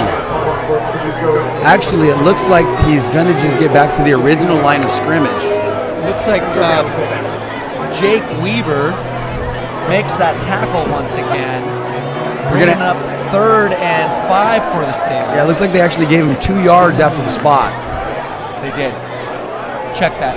3rd and 4 for the Sailors. They gave him 2.5. So we got 3 down low, 1 up top. Irving in the backfield with Kojo. Sailors lined up for the snap. The ball is back. He's going to roll to his left, looking downfield. And he's going to cross body to Remsen for an incomplete pass, bringing out the Sailors special teams and that big leg of Noe Avalos. Been seeing him a lot tonight. I mean, I love the kid and all, but we'd love to convert those 3rd downs into 1st downs, that's for sure. Yeah, and it looked like as the quarterback was rolling out, had he gotten his hips running towards his receiver, it might have given him a little more accuracy on that throw, but that was a tough throw to be rolling out to your left. That's a flag down on the play. What was that called? It looks like it hasn't been called in yet. Is that a false start on the offense? Looks like it could be. He's marching back 5 yards. Looks like a false start or a delay of game. I don't think it took us too long. Could be a false start. We're going to line up and we're going to go ahead and kick it again. Noe with the Rocket practice kick. The ball is back. The ball is up. Looks like it's a short, low liner with a big bounce. Going to roll into the 33-yard line. And the Sailors defense is going to come out against this Mustangs offense going left to right on your screen.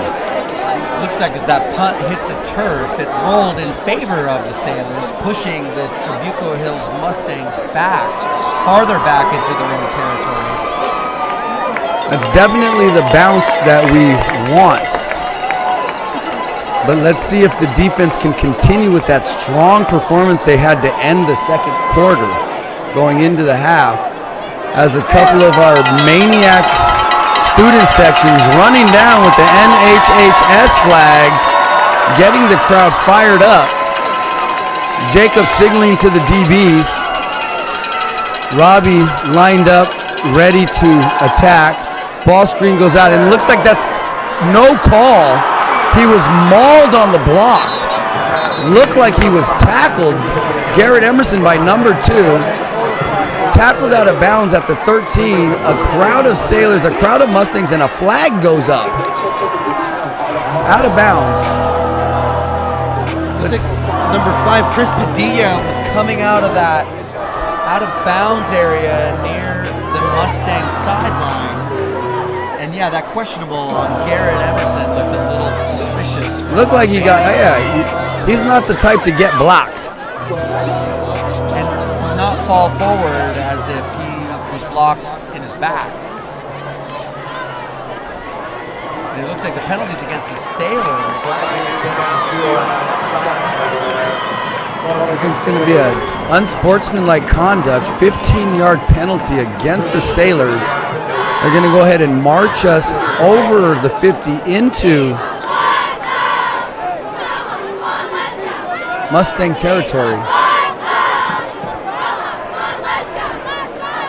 And it looked like a penalty that was kind of led by the high emotions of that Sailor defense out there. The ball is up, it's down the field, it's out of bounds. Great coverage by number 31. That's McKay Ketchum. He did have a great coverage down that sideline. Ball was a little thrown up and out of bounds.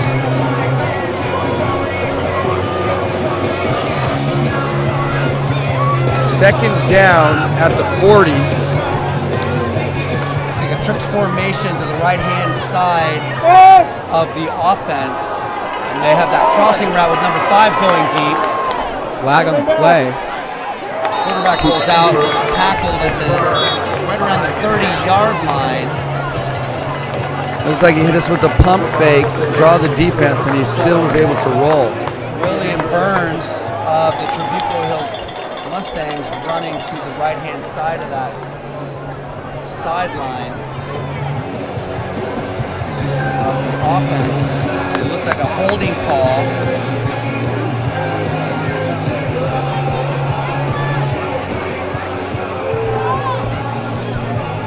Looks like a holding in the backfield, which is going to be to the benefit of the Sailors defense. So if we can't stop them, we'll go ahead and leverage off the referee's action. Bump them back 10. Second down and 25. Quarterback drops back to pass. So the jump, and it's intercepted. Jacob Carlone using all 6'3" and 72 inches of reach. What a phenomenal play. Stretched out, takes the ball. Sailors are just incredible at taking the ball away on defense. And that revolving defensive player in that second level of that defense is tough for that quarterback to predict in the pre-snap situation what that defender is going to do. What a great stretch out. It's a funny story. It's actually, Jacob's been in my life for about 6 years. I got to guardianship of him and brought him over here to Harbor High School. We actually measured him when he was in 8th grade. He had a 74-inch reach. And at that time, he would have had the 5th best reach in the NFL draft. Big catch and down the sideline. First down for the Sailors. Great hook and catch.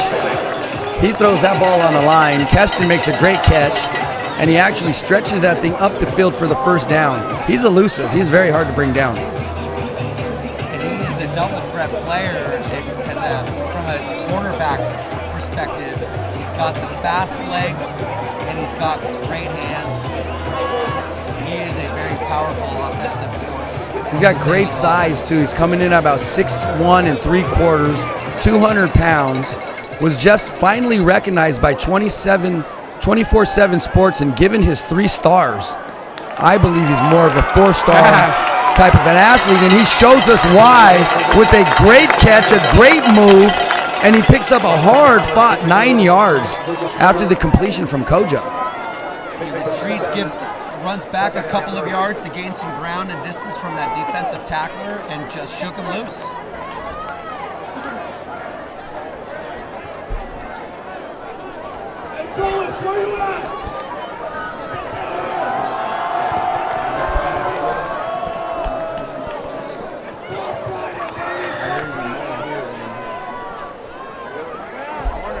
Back to pass, handoff to Peyton Irving with the great juke and jolt to hit the edge, make a move, pick up the first down, and move the chains inside the 25-yard line.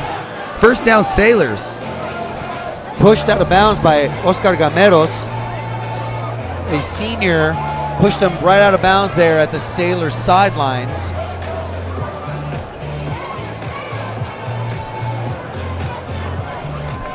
But not until after the Sailors picked up that first down.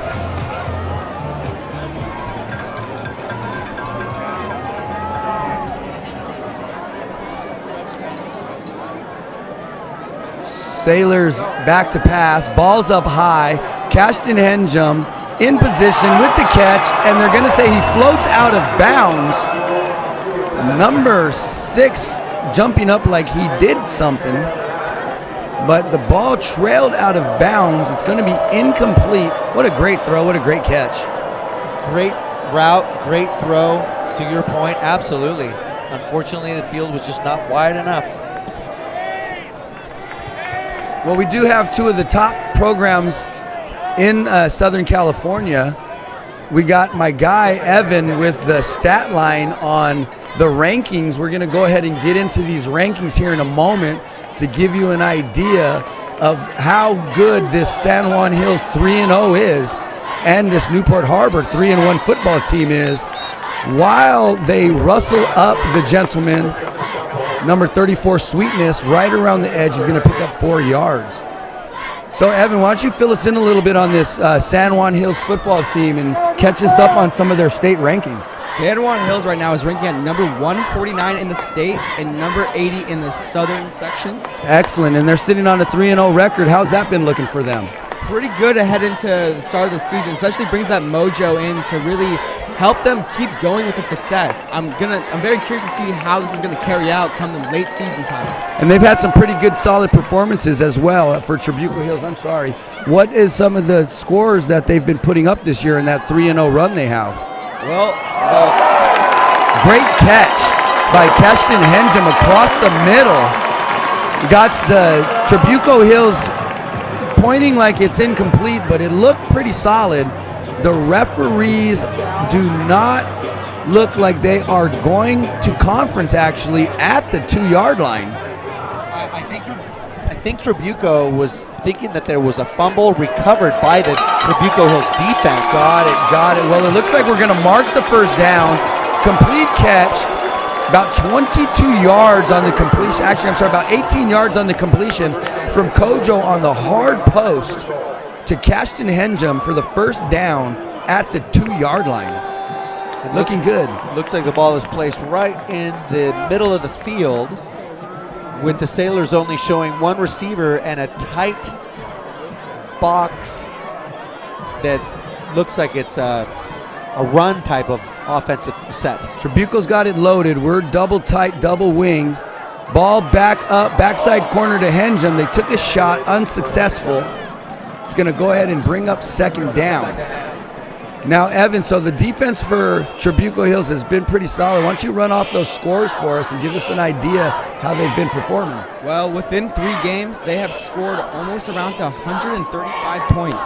They are outscoring their opponents. They've had 1 close game this year, and their other 2 games have been complete blowout victories. Excellent. So it shows that they're a very tough team. This Sailor team is as well very tough. Great opponent for us this evening in our home opener. Let's see if we can punch this in. Ball goes deep, back to Peyton Irving, where he's going to run off left tackle, and he's going to pick up a hard-fought 1 yard, bringing up 3rd down and 1 at the goal of Trabuco Hills. And it 3rd down Sailors. It looked like a blast play to the left-hand side of the offense, where the fullback was leading through, trying to charge and make a hole for the tailback. They did get 1 yard out of it. See, now this is what I really enjoy about a high school coach. Let's get under center, and just give us that classic QB sneak. Oh, and I called it correctly, right off the hip of the center. Touchdown, Kojo. Touchdown, Sailors. And we got 3 on the board tonight. We do not see enough of that these days in high school football. I'll tell you that. A lot of under center. not as much as the pass because we're on the shotgun spread so much. And I emphasize so much how important it is for a high school guy to be able to take a snap under center, and there you have it. What better way to punch it in? And what better way than to have confidence to make that play when your offensive line has given you the protection and the blocking that you need in order to be able to run a play like that with that confidence that you're going to get in. It does. That shows a lot of confidence in the offensive line by the offensive coordinator and the head coach to say, you know what, I trust my guys. We got 1 yard to go. We're going to go ahead and we're going to battle in the trenches and we're going to punch this thing in, and that's exactly what the Sailors did. We're going to go ahead and we're going to get lined up for this kick, and then we're going to see, Evan, while we got some time right now, why don't you catch us up on the Sailors for this year? I know they're 3-1 because they did pick up a 0 week, so they have played one more game. But how have those games been looking for the Steelers on the statistics side? Well, those games have been a lot of fun, as they did go out to Hawaii for their 0-week game and played them there.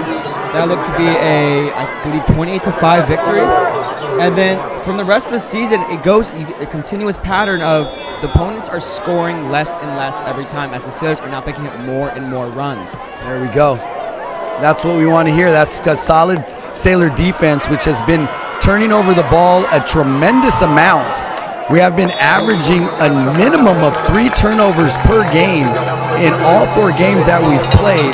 We have 1 tonight, so that means I think we're due for about 2 more. So I understand that the Sailors were in a phenomenal battle last week out in Capo Valley in the rain. How did that turn out for us, Evan? What did the turnout be for the score to that game? Well, that was actually the 20-25 game. I got that wrong. My bad. But that was a very close game out there in the rain. That's probably something that they're very nervous about, especially heading to the late quarter. And hopefully they didn't bring that with them going into this game, as they seem very, very confident, very just fun, a very energetic team. The jet shovel sweep gobbled up by number 71, Jacob Jerzik. He was not fooled on that one, Coach. Not at all. Looks like it leads to a loss of 1 on that play.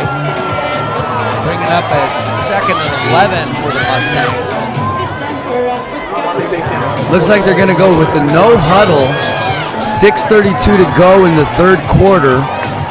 They're going to go ahead and get back to the line of scrimmage pretty fast. 2 wide to the left, tight end to the left. Wide receiver is slowly getting out to the right, single back behind the QB. Looks like it's going to be a quick hitch, nobody to go to, forced out of bounds. The ball is thrown, incomplete. The quarterback, William Burns, didn't have anybody to throw it to. He had to just throw that into the sidelines and, take the failure on that play. It's going to bring up 3rd down and long at about 11 yards. So, Evan, I understand that last week the Capo Valley and Newport Harbor were actually tied at number 10 and 11 in Orange County. So that would give the Sailors the victory. Why don't you go ahead and give us an update on the state rankings, the Southern section, and the SoCal rankings for these Sailors? Right now, the Sailors are ranking at number 90 in the state for California. In the Southern section, they're also ranking at number 54. Excellent. And how about that SoCal? I think they bumped up to number 9. Is that correct? Number 9. So we're actually considered the number 9 football team in Orange County. And if you look at that list has Trinity League schools, schools from down south, and little old lonely Newport Harbor right here at the beach. Let's go Sailors. Quarterback are bringing the tough defense, pushing that quarterback on the run. Oh, he rolls to his right. Makes that catch is made by Ryan Luce. Ryan Luce able to get under the defense. It looks like we were more in a deep zone. And he played right into the hands of the offense and was able to make that reception for about 15 yards. The sophomore wide receiver took advantage of no underneath coverage and that deep corner that was honoring that deep route that got them in that first half. Looks like we got a bunch, trip set to the left, single to the right, back set behind the quarterback. Ball is out and he's going to be sacked. Actually gets the ball off, could have been grounding, number 3, Johnny Checks, nearest to the ball there after a bounce. It hit him in the chest. Looks like the blitz was on, the jailbreak was in. We had a trippy coverage where the DB was actually playing back at 10. The linebacker was in jam coverage, and we sent the Mike backer and the outside backer with pressure. Could have been, should have been a sack, or possibly an intentional grounding call. McKay Ketchum was up on that receiver's face, and now he dropped back. Number 4, hits the hands of number 4, Carson Diavola, who was the deep player on that route. They tried the safety. They threw the ball deep down the field to the post. Great coverage by Carson Diavola. Phenomenal bat of the ball. Almost actually was able to make a play on the ball. Could have had an interception, but it looked like he and the wide receiver both tipped the ball, and it didn't work out for what he was hoping to make happen. The tip drill didn't go in his favor this time. Great read by the corner, Garrett Emerson, in quickly on that tackle. Tackle number 10, Derek Fischel, right when the ball touched his hands, bringing up 4th and 10 for the Mustangs. Carson Diavola, the leader of our defense, had 167 tackles last season on his way to leading this defense to a CIF championship and making all CIF honors. Has been a complete stalwart on defense for the Sailors this season, which has dubbed him the nickname the Cleaner by Coach Zoe, loved by many. Give a shout out to the Diavola family. We got them watching all over the country right now in Austin, Texas, Tampa, Florida, New York City, Arizona. Want to give a special shout out to Dean Pollock, who's having a Newport Harbor watch party in downtown Chicago. Hopefully it's not too Chirac-y right now and you guys are able to enjoy the game. Looks like a quick pooch punt behind the defense, going to trail inside the 10 and be covered up by the Mustangs. We have a man down, number 6. It looked like we had Lamarque in on defense, so he could have been back for the punt, but he was playing more defensive coverage. We're going to go ahead and we're going to take over right there. And as you mentioned, it was a quick punt by that quarterback, down by Ryan Luce, down on the 9-yard line. And that quarterback punted that ball pretty quickly. He did not give that defensive line very much time to close in the gap and try to get that block. It looked like he was in a traditional 4.5, 5 yards back as well. So with pressure coming, you got to get that ball off quick in the pooch punt. Newport Harbor with the trips left to the wide side of the field. Quarterback drops back, in and out of the hands. Ashton Henjum. Ashton Henjum, that's not something that we see.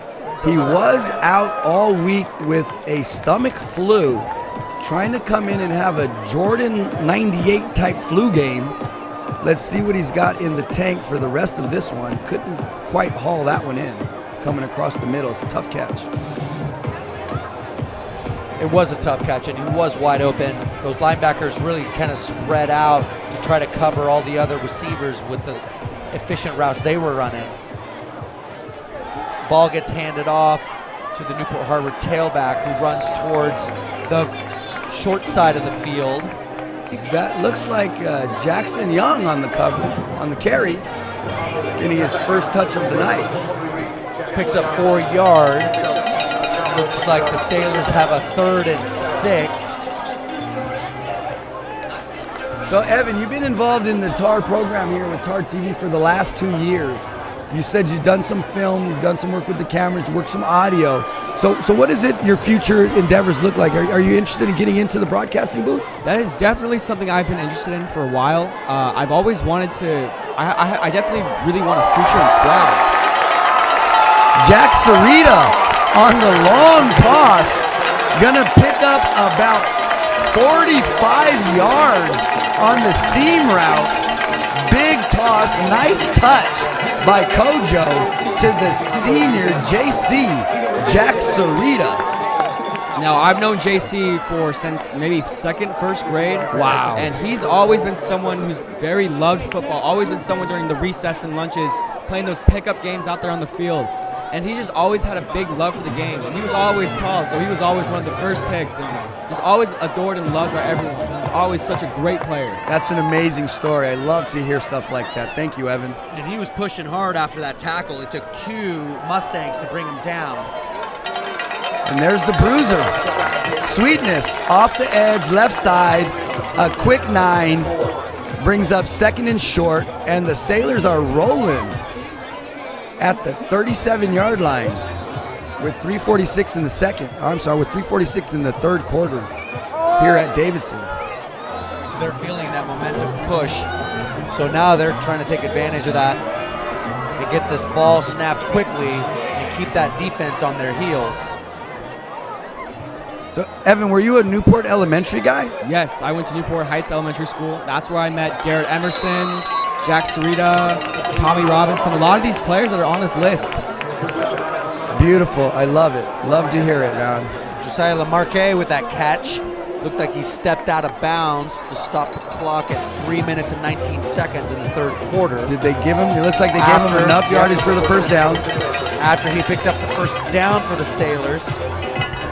Looks like the ball is on the Mustang 33-yard line. That's a great move by a smart player. Step out of bounds, save the hit. Some Emmitt Smith type stuff, give you 16 years and 1,600 yards if you're lucky. He is certainly giving number 18, Ethan Apostle. Oh, and the cash money. Cash money. Big time throw, backside corner route to the pylon. Air under it, the bottom drops off right in his hands.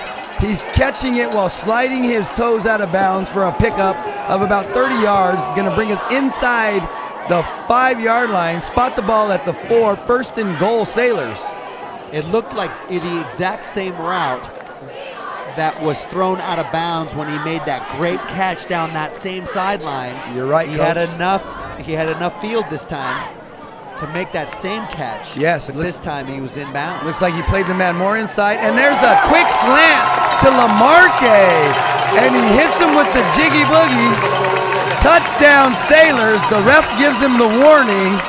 No celebratory actions, but I could not blame the kid. That's his 2nd TD on the night. Quick slant. Kojo with the great dart. And the Sailors are up 26-10 with 3:06 left in the third quarter. Down there celebrating with his teammates, and that is just something I love about football in general, is the energy that all the players bring to each other really just like uplifts their spirits. That's right. We got the guys that can't celebrate in high school football, but you can come to the sidelines and do a little dance with your boys. Josiah waving up here to the fans. Great job, Sailors. And the kick is good, and Lamarque has been given that corner, Ethan Apostle, a run for his money with the shifty feet. He runs great routes. He's a reliable receiver. You know, Colton, the Newport Hardwick quarterback, has so many possible reliable receivers to throw the ball to that are going to make plays and want to make plays. The depth of these wide receivers is phenomenal. I mean, you got 4 guys, Jack Sarita, Daniel Remsen, Josiah Lamarque, Cash Henjum. And what people don't realize is the next 4 guys are just as good. You got Tommy Morrison, you got Jacob Carlone, Billy Ridley, and Garrett Emerson all ready to go. So you're talking about 8 solid guys that can get out there on the edge and play receiver for these Sailors. I don't think anybody else in Sunset has anything close to that.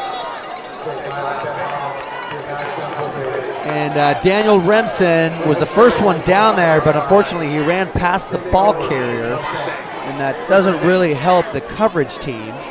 But they still managed to make the tackle at right around the 26-yard line. Looks like we had number 24 in there, Gabriel Hendricks, on the tackle. He came off pretty excited. It's one of my guys back in the day. Coached him on my 12U team. He was actually only 11, and he played up on the 12U and we toughened him up real quick. He toughed it out, stuck it out, and here he is having a great showing in his junior campaign. One of my favorite things about coaching Gabriel was the drive and the pride that he took in getting better. Yes.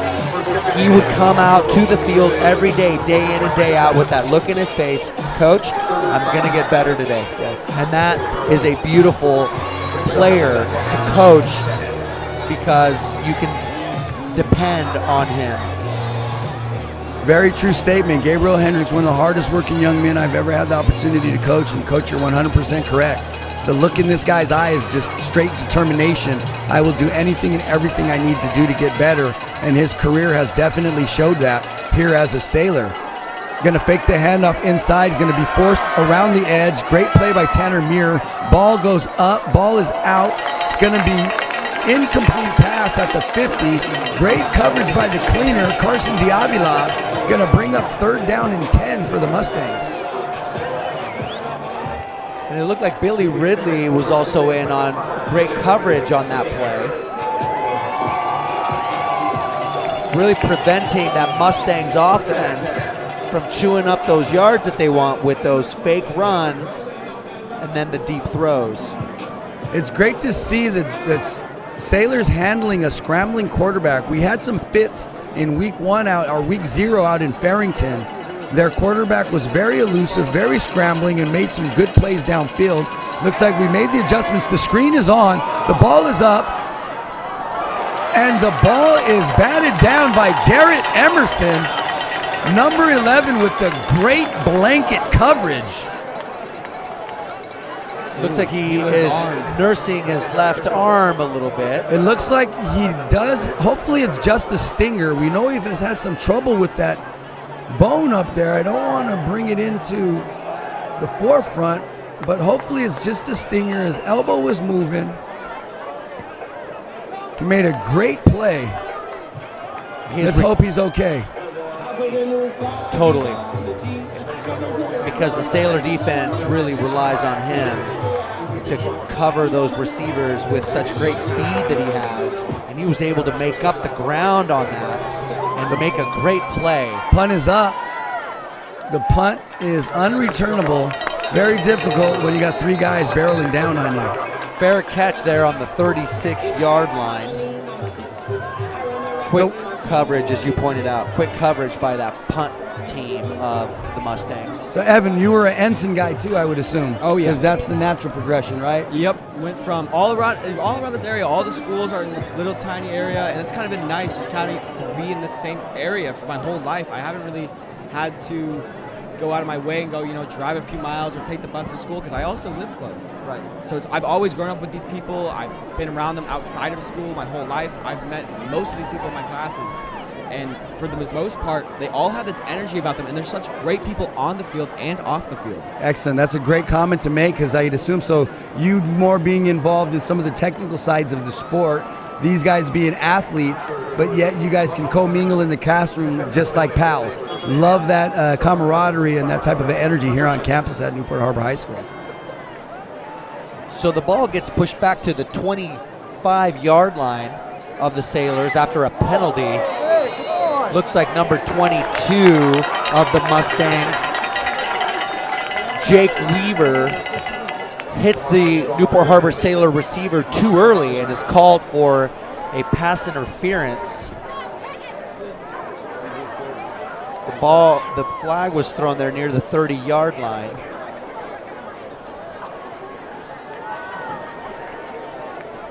First down for the Sailors. The ball will be placed near the 40-yard line. Kojo had 2 guys there. He had one in the seam and one across the middle. Lamarque took the shot in the belly. Gonna go ahead and we'll take those yards. We're moving the ball well. 27-10 with 1:49 left in the third.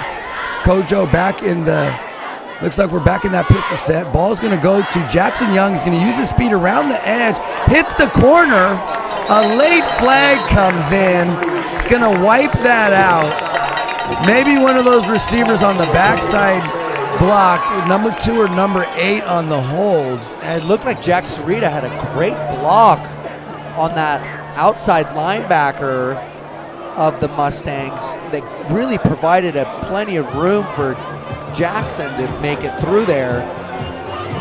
Definitely there would look like there was a holding call on one of the TAR offensive players. Yeah, that's a tough spot. That's a long block to hold. You're talking about getting off the snap, getting right to your guy, engaging him while that play develops, and then he's taking it around the edge. So you're talking about a good 3-second, 4-second block.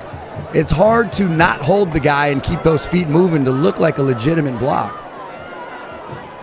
Kojo with the snap, pulls the ball, runs around the edge, and he's going to have to go down. Number 3 looks like he had the beeline move on him. It's like Ben Holland, the free safety, came up and fielded and forced Kojo to the ground. Now, you made a comment about Kojo earlier in the second quarter, and I just wanted to say, when you said that you can't really bring him down, I also want to say how that applies off the field as well. I had him in one of my Spanish classes last year, and he just has this great energy about him, and a really great guy. He's always very positive thinking and just an all-around very good person. Someone you want to be around. Love it. Love to hear it. Yeah, he's a great young gentleman, great leader of this team. Looks like they're showing blitz. They're bringing 6 to try to rush on that quarterback. Jackson's momentum takes him out of bounds. He was able to catch the dump off. His momentum carried him out. Only a small pickup of about 3. It's going to be 3rd and 14 at the 35-yard line.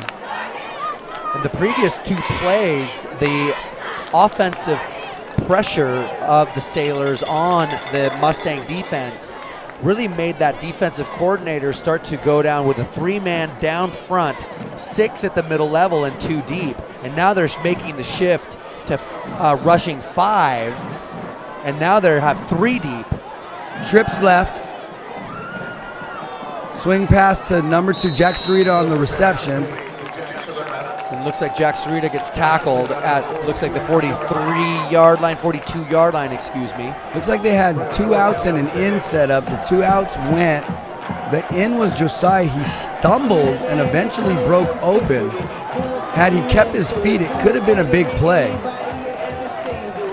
Looks like Ryan Manda, corner junior, is heading back to field the punt. And now to the end of the third quarter. 27-10 Sailors. Going to go ahead and switch sides. Looks like they were setting up for a punt. If I'm not mistaken, Coach was calling that out. It definitely looked like the punting unit was going out there. And these boys are fired up on the sidelines. They got Cashton Hengeman, Carson Diavila, Jacob Carlone walking down, firing their boys up to get this fourth quarter dialed in, locked in, and close this game out. One of the great things that the Sailor team has in their favor is great senior leadership. And that is something that really has to brew from the culture of the players. You know, the coaches can only do so much to create the culture of a team. And the fact that the Newport Harbor Sailors have such strong senior leadership provides the groundwork for the younger classmen, the juniors and those sophomores that are stepping up, to really openly and creatively play and release their athletic ability to make those plays. No way! And it looks like they get... We look like we had the ball downed inside the 1. Jimmy Levin knocked that ball back, and it looked like it was kicked to the back of the end zone. Jimmy made a phenomenal play, tracked the ball down, dove over it, swatted it out of the end zone, bounced at the 2, and unfortunately the next man up slid into it and popped it out. It looked like that was number 21, Trace Werner, coming in with a fury, and it looks like it's going to be a touchback. Mustangs take over first down at the 20-yard line, going right to left on your screen. They're going towards the scoreboard with 11:49 left on the clock, and they're down by 17. Let's see what their OC has in mind. Looks like it's going to be a quick hitting bubble screen, and he's going to be eaten up by Johnny Checks, who's trying to rip that ball out. something that the Sailors do phenomenally well, which is turn over the ball. Johnny Check's coming in really strong to hold that ground and make that tackle. And something that I noticed in that tight trips formation, they have McKay Ketchum right in the face of that number 2 receiver, as is shown right now on the right-hand side of the offense. Looks like they're back up to that left-hand high. Little bit of pressure on the quarterback. He's going to be flushed out of bounds. Oh, great block. And he's going to pick up 35, 40 yards before stepping out of bounds on the Sailors side of the field out at the 45-yard line. Tanner Muir went for that inside fake and went inside and let that outside alley area open for that quarterback to make that move. He was in position. Looks like he got cross-blocked by the outside guy, pushed him out of position, and the quarterback was able to hit that edge. Some great speed for this young QB. Trips up high to the right, or in a traditional trips. Dumped off to number 35. The tailback for the Mustangs quickly tackled on that play. And a great play by Carson Diavola. Cleaned up by the cleaner. He said he does not do windows. And unlike Mr. Clean, he's got hair. That's right. He will clean your clock with a big hit, though, that's for sure. Pistol offensive setting there for the Mustangs. Number 35 gets released. The ball is given to number 5 for the Mustangs. That is Chris Padilla. Looks like they're starting to send that running back up the seam, and he's occupying the inside linebacker, which is freeing up that tight end or that wing tight back or even that inside receiver, Coach. What are we going to do? What kind of adjustment can we make to catch that? We know we run non-traditional with that hybrid type defense, but how do we get another linebacker or somebody to pick that back up? It's almost like the defensive movements are pushing the linebackers and the DBs out and allowing the inside middle pocket open. And number 2 is open in the flats on the left-hand side of the offense. That reception was done by Ryan Luce. Looks like we're in kind of a back prevent zone. Not quite the MO of what we normally do. We're pretty ferocious outside on the edge. I wonder if that has anything to do with not having our top defensive back, Garrett Emerson, in there right now. Trips right for the Mustangs. Back is set behind the QB. Swings a little QB angle pass. The ball is up and over the head of the receiver. Great protection by McKay Ketchum with number 4, Carson Diavola, with over-the-top coverage. Incomplete pass. Going to bring up 3rd down and 2. Yeah, Mustangs wide receiver Chris Padilla tried to run a chair route there, an up route, only to be thrown too high by the quarterback, William Burns. Trips formation to the wide side of field of the Trabuco offense. We're playing back pretty deep on those 2 inside guys. Fake. And this coverage and the sack by Tanner Muir. Let's ride. Let's go, Tanner. Right up the gap.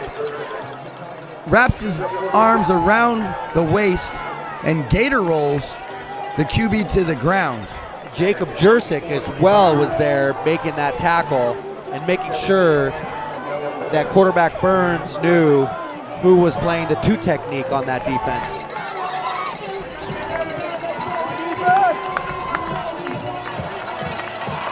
Tight bunch set to the right. Trabuco with the ball fake. Quarterback scrambles around the outside edge, just outside the reach of Carson Diavola. He's going to go ahead and get around the edge, pick up 12 for the 1st down. Actually, you know what? I'm sorry. He picked up 5. He only needed 1.5. It's going to bring up 1st down at the 13? The 13-yard line, that's right.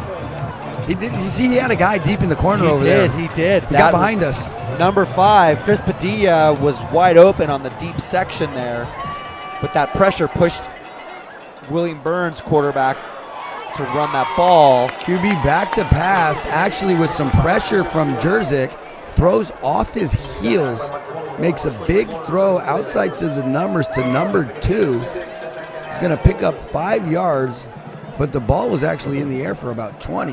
What a big throw by the quarterback. Yeah, wide receiver Chris Padilla, number 5, was tackled by number 5, Billy Ridley, for a short gain on the play. Looks like tight end and wing left for the offense with a slot on the right-hand side. Motion by number 85. Looks like a yo-yo motion with a fake to number 35. Jump pass. Oh, my! Quickly tackled. What a big tackle by number 97. That would be. No, that's actually number 87. That's the sophomore. Leo Ost. Oh, it is one of the makes Ost twins. Big I'm sorry. play on that reception.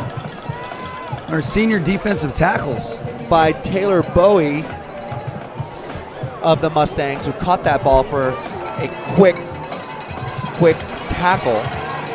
Now, if you saw that at home, that would be the definition of getting mauled by a bear. The Ost boy. They're going to go inside edge, right off tackle, hard hitter. Ball is given to Bowie, shoulder. And it looks like a touchdown by the Mustangs. Looks like he squeezed it in by the nose of the football.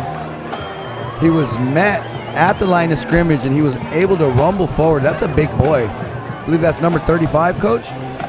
Number 35. Is that's? I don't think that's Anthony Navarro. No. We got 2. That might be. Yeah. Taylor Bowie is 200 pounds, and he was running like a 200 pounder. That looks on more that like play. it. That looks more like it. Yeah, we're going to go ahead and make an executive decision and say that was Bowie, because the other guy on the roster is 5'5", 160. That looked more like 5'9", 200 to me. All right, we're going to go ahead and stamp that to approval and give credit to Taylor Boyle on the touchdown. Is that his second on the night? I believe that is his second touchdown.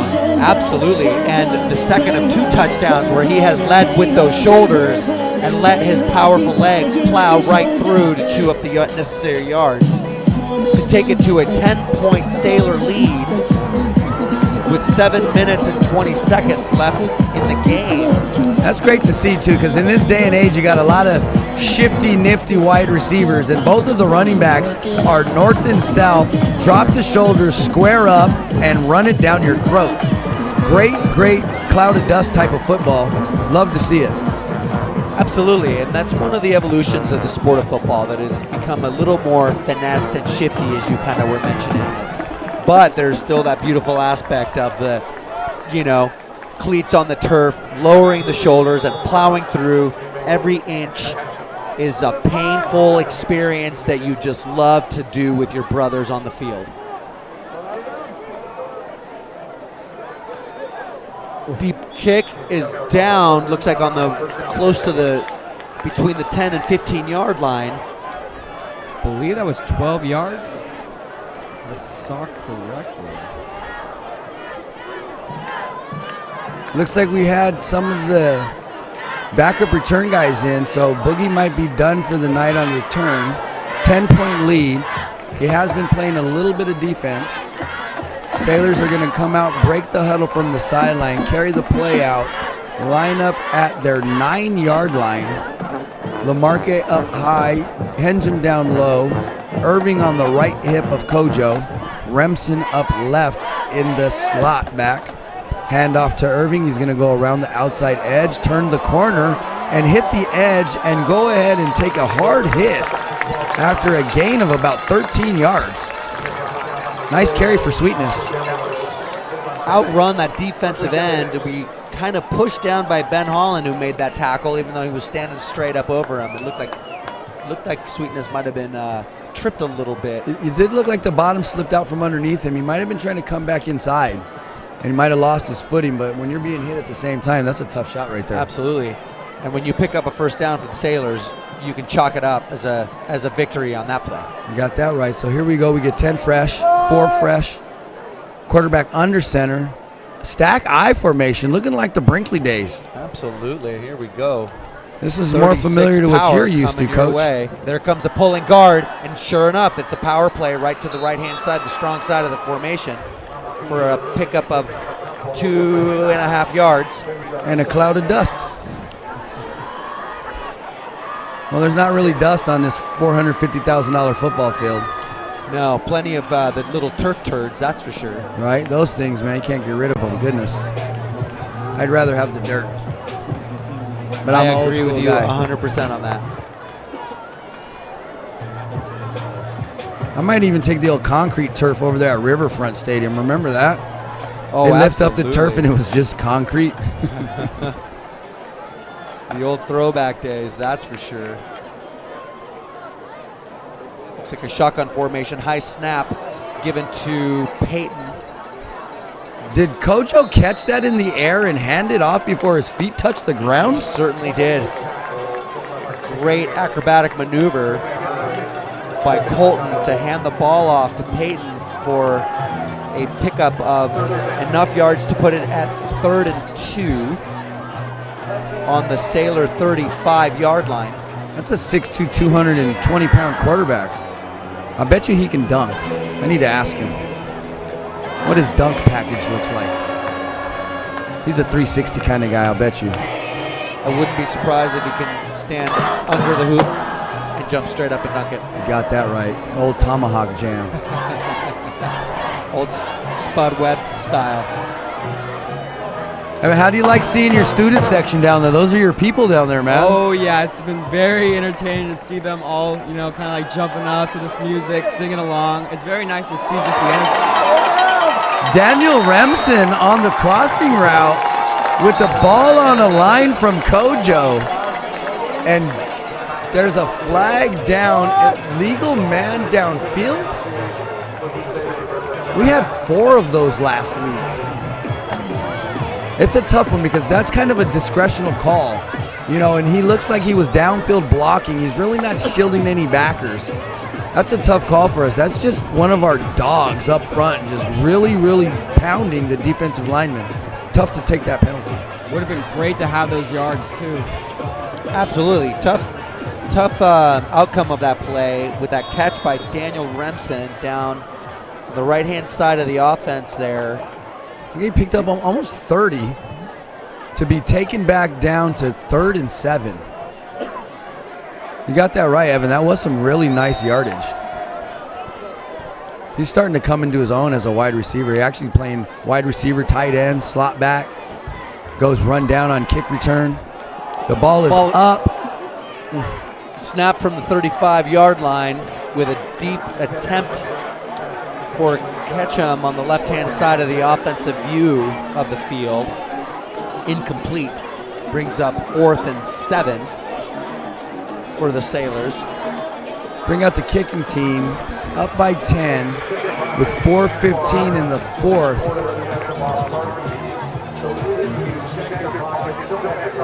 Looks like the punt block is on. They're gonna drop 2. Noe with another booming kick. No fair catch called. And he's gonna go ahead and set up his own return.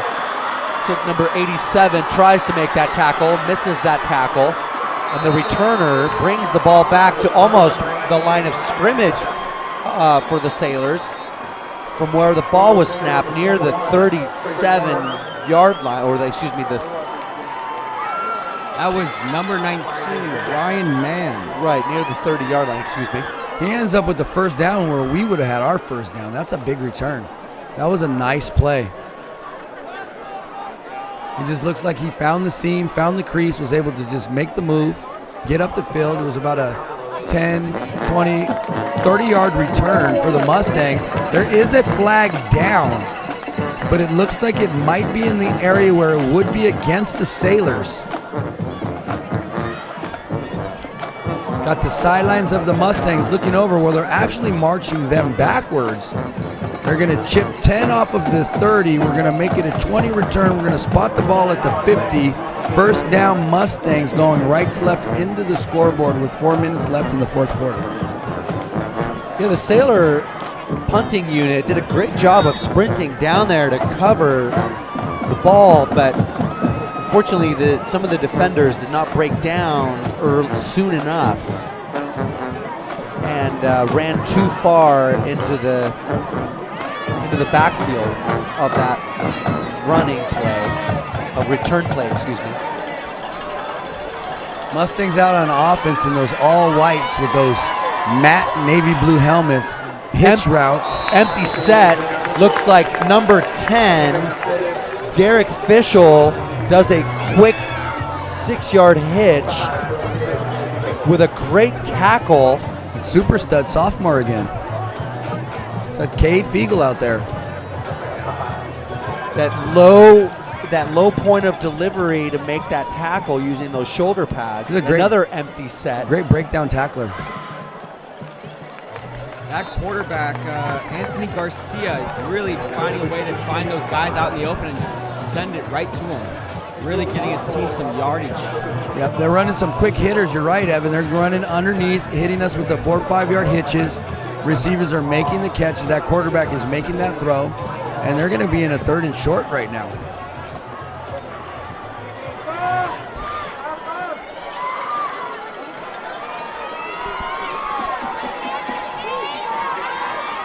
And there's another one. That's the 2nd time tonight. I might not have seen 2 of those in 4 years of high school football. And we get 2 QB sneaks in the same game. This must be a throwback to see a quarterback under center and to run a 1-yard QB sneak for the first down. We've seen one earlier for a touchdown. That's the kind of football I love to see. Ball to the outside in the flat, 5-yard out to number 2. Is that Ryan Lane? Ryan Luce. Ryan Luce. He has quite a few receptions tonight. And the Trabuco Hills offense has shifted gears, going from that tight end wing setup to now an empty backfield. And they are sending 5 receivers, so they have tight end trips to the left with 2 receivers slot, with a receiver slot on the right-hand side. And that is a big tight end going out for a route too. Quarterback is keeping it, running out of bounds. Was pressured out of bounds by Fiegel, and it looks like that quarterback runs out near the 20-yard line of the Sailors. That's a tough spot too. We have phenomenal coverage down the field. They send the tight end up the seam. We're able to jump the route, coverage on the outside edge, and this guy's able to scramble around and pick up the first down. So deflating. Trabuco's really want to establish that it isn't over till it's over mentality, and that's something that is really coming in strong. They are motivated to win this game. They are in it. You got that right, Evan. With 2:28, they're playing like there's absolutely no time left on the clock, and they need to win it now with an underhand shovel pass for 10 yards. Great improvisation by the quarterback. And the receiver picks up about 8 yards. And number 31, McKay Ketchum, is there to make contact with the receiver, forces the receiver to shift his feet. He misses the tackle, but just enough time was chewed up in order for the rest of his Sailors to come and finish off that play. Johnny checks on that coverage on number 5. He's getting called for a pass interference penalty. Looks like their feet got caught up and he heel-toed the guy. Quickly put his hands up because he knew what happened. And that's a tough call because number 5 was also throwing some hands out there to battle with Johnny Checks. Chris Padilla, who has made some big plays in this game, was out there threatening on that smash route. Well, the good thing is that is only a 10-yard penalty that did happen in the end zone, so they're going to spot the ball at the 7 3/4 yard line. First and goal for the Mustangs. 1:51 in a 27-17 game. And they're going to line back up in that overloaded bunch to the right. One in motion, like Coach said, Yo-Yo's back outside. Quarterback rolls to his right, has all day, and he overthrows the tight end. Had plenty of room to tuck and run. Thought he might have hit the inside pylon for the touchdown, but he decided to make the throw. Yeah, junior Noah Barrett has been instrumental in being a tough force for the Sailor defense to deal with. And he was open, and the ball was absolutely overthrown. He's been doing a great job on that outside edge, playing in that tight end, that slot back position. He's been out in passes for the last several plays. They've been targeting him. Looks like they're going to go bunch step to the left. They're going to send him out in motion again. Running back, here we go, number 35, the big guy. Taylor Bowie again is going to take the ball inside the 5 to the 3-yard line. The clock continues to tick here with a minute 25 seconds. Quickly, the offense sets up with that bunch, overloaded bunch to the right-hand side. Ball is given to the tailback, number 35. Bowie scores a touchdown. He's going to punch it in for his third on the night, right off the outside tackle. Jacob Carlone meets him, but it's going to be on the wrong side of the goal line. Touchdown, Mustangs. Puts us at a 23-27 pending the extra point. Now in this situation, Coach, you think we're definitely going to probably see an onside kick here with a minute 15 left in the game. And I do not see, but it looks like they have all 3 timeouts. To me, it seems like their the special teams coordinator for the Trabuco Hills Mustangs doesn't have any other call to make other than onside kick. So the Sailors are going to bring out their all-hands team. One of the more exciting plays in football, the onside kick. We've been successful on 2 times this year on kind of surprise onside kicks. This one is more expected, more customary. It looks like we have 101 viewers right now. Thank you, everyone. Yes, thank you all for tuning in on the first night of TarTV. Got a great opportunity to sit up here in the booth. This is going to be our broadcast team for the rest of the season. We're lucky to get 5 straight home games, which means we get our own booth and our own view. Having a great time up here with Coach and my young buck, Evan. Absolutely. What a great crew has come together to bring the game to all of our community members at home and watching and streaming this on their phones, their computers. It's an exciting one here with a minute 15 seconds. The all-hands team for the Sailors is ready to receive this onside kick. Every second here is valuable. You got that right. Minute 15 left. Here's the kick, and it looks like it's, don't touch it, let it roll.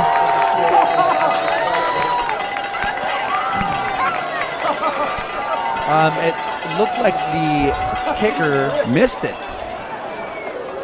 What happened there? Nicked at the top of the ball with the bottom of his spikes on his cleat. Didn't, unfortunately, make the required 10 yards to count as a legal kick.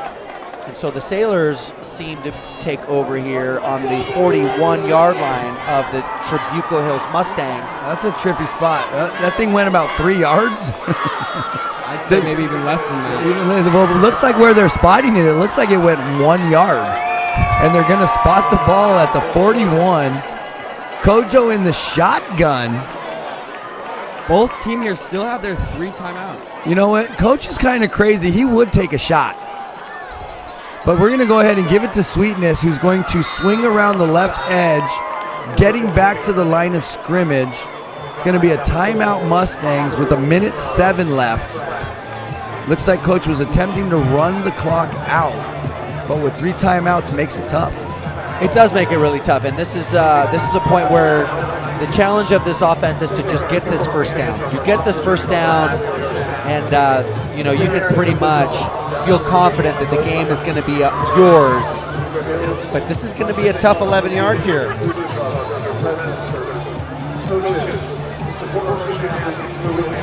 And with the ability of the Mustangs to call more timeouts, that's really going to put the pressure on the offensive coordinator of the Sailors. Well, that was only 3 seconds off the clock right there. So from a minute 10 to a minute 7, now we're in second down. The clock is actually stopped. And if they can get another quick tackle, they could probably call another timeout, put us in a 3rd down situation with about a minute 2. left in the game, and that's a great opportunity for this Mustangs offense late here in the fourth quarter. Looks like they got the 5-man front up. Irving off the right side edge, going to be brought down by number 4, Coach. What do you got there? So it looks like Caden Mucciatani makes a very important tackle for the Mustangs right there, bringing down Peyton. That's a big boy, too. Was a big boy who was moving, and it did look like Peyton's heels slipped out from under him a little bit. Timeout called one more time with exactly 1 minute left in the game. 3rd and 11 for the Sailors. Big time play coming up here for the Tars. Especially with the way their offense has been right now, this could be a very scary moment for the Sailors. Absolutely. Talk about the pressure. Talk about the pressure being put on here. Got visited in the booth by my defensive coordinator. Good old Dennis Prado. Get the fortunate advantage of coaching the 10U team for the Newport Mesa Patriots this season. Love being back home in my 12th season of youth football. Great to see my boys out here tonight. Kojo is in the shotgun. 3rd down and 11, minute left in the game. He's going to actually make a throw down the field. He has Lamarque on a line just off the fingertips. A little too much air under there. And they took the kill shot. Velocity, and it was a great play call. He was open. Unfortunately, not enough air under that ball to allow for the receiver to get under it and be able to run under that ball. With 54 seconds left, looks like the Sailors are going to punt. I look like a Coach Emerson call. Go right for the throat. The punt is up. With a nice roll, Noe gets the good roll inside the 10. Ball down at the 6-yard line. 94 yards to go for the victory dance for the Mustangs. Gonna be a tough run with 1 timeout. 43 seconds. Let's get this Sailors defense out here ready to stomp them out. This Sailors defense really is going to need to find a way to be that buzzkill and just end any sort of hope they have. Especially with the way their offense has been right now, this could be a very pivotal moment in the game. And the Sailor defense had some pressure in the first half as well. Right around this time. As the game was coming to a close in that first half. So they're forced to deliver one more time. They're dropping most of their players back with some pressure on that quarterback. Incomplete pass. He had some time back there. We were only sending 3 guys back in prevent, incomplete pass, and that was actually about 20 seconds off the clock. 38 left. That's right, and Dalton Kelcher was the nearest defender to that ball there being thrown by the quarterback, William Burns. He was spread again, empty backfield, 2 down, 2 high. Quarterback is back to pass, and he's going to go ahead and make the throw. Broken up by number 8, Josiah Lamarque. The receiver looks to be down. He's up. Wind might have been knocked out of him. Great play by the junior defensive back, Lamarque. Derek Fischel was definitely the intended receiver on that play.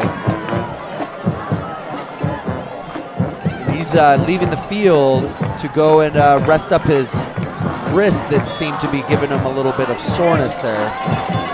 You got 30 seconds, 3rd down and 10. Ball's at the 6-yard line. Makes the throw outside. Big tackle by Lamarque. Clean him up, close him down. The clock will run out. We're going to go ahead and put this game in the refrigerator, Coach. It looks like the lights are out, the door is closed, the butter's getting hard, the eggs are cold, and the Jell-O is jiggling. Go Sailors. And that Jell-O has hardened over because it is 0.00 left to go in this game. Sailors victory 27-24 over the Trabuco Hills Mustangs.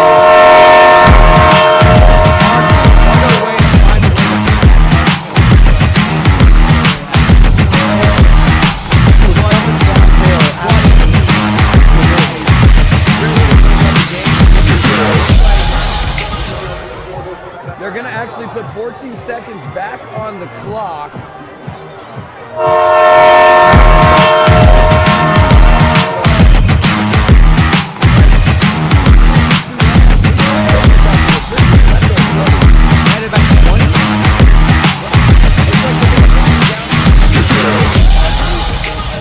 On the loudspeaker.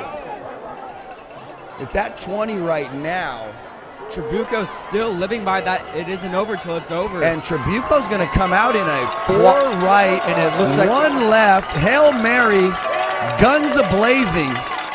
And they're going to get one more snap. He's going to be pressured out the outside edge. Ball is caught for the first down with 14 seconds left on the clock. The clock is still running, but he went out of bounds with 14 for the first down.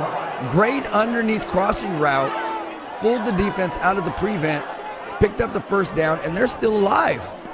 Chris Padilla in the flats on the right-hand side of the offense right there, and that is the gamble that you, as a defensive coordinator, have to consider, that if you're dropping guys back, you're giving up that, 5 to 10 yard route area, try and prevent the deep ball, and it's in the favor of the Trabuco Hills Mustangs with a first down.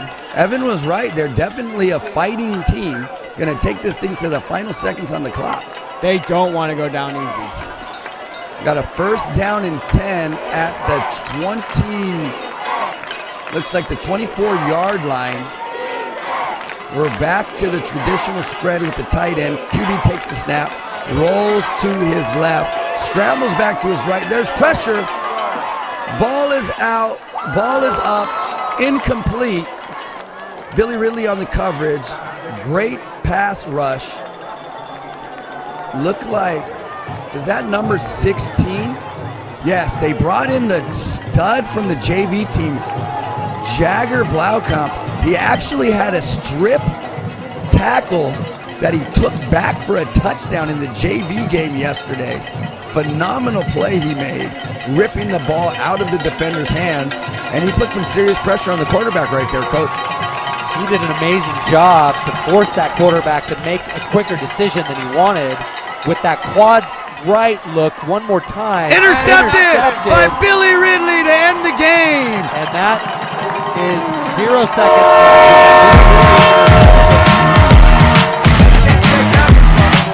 Giving the Sailors that victory to put them at 4-1.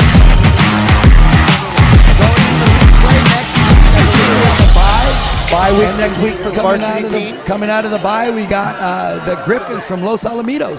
What a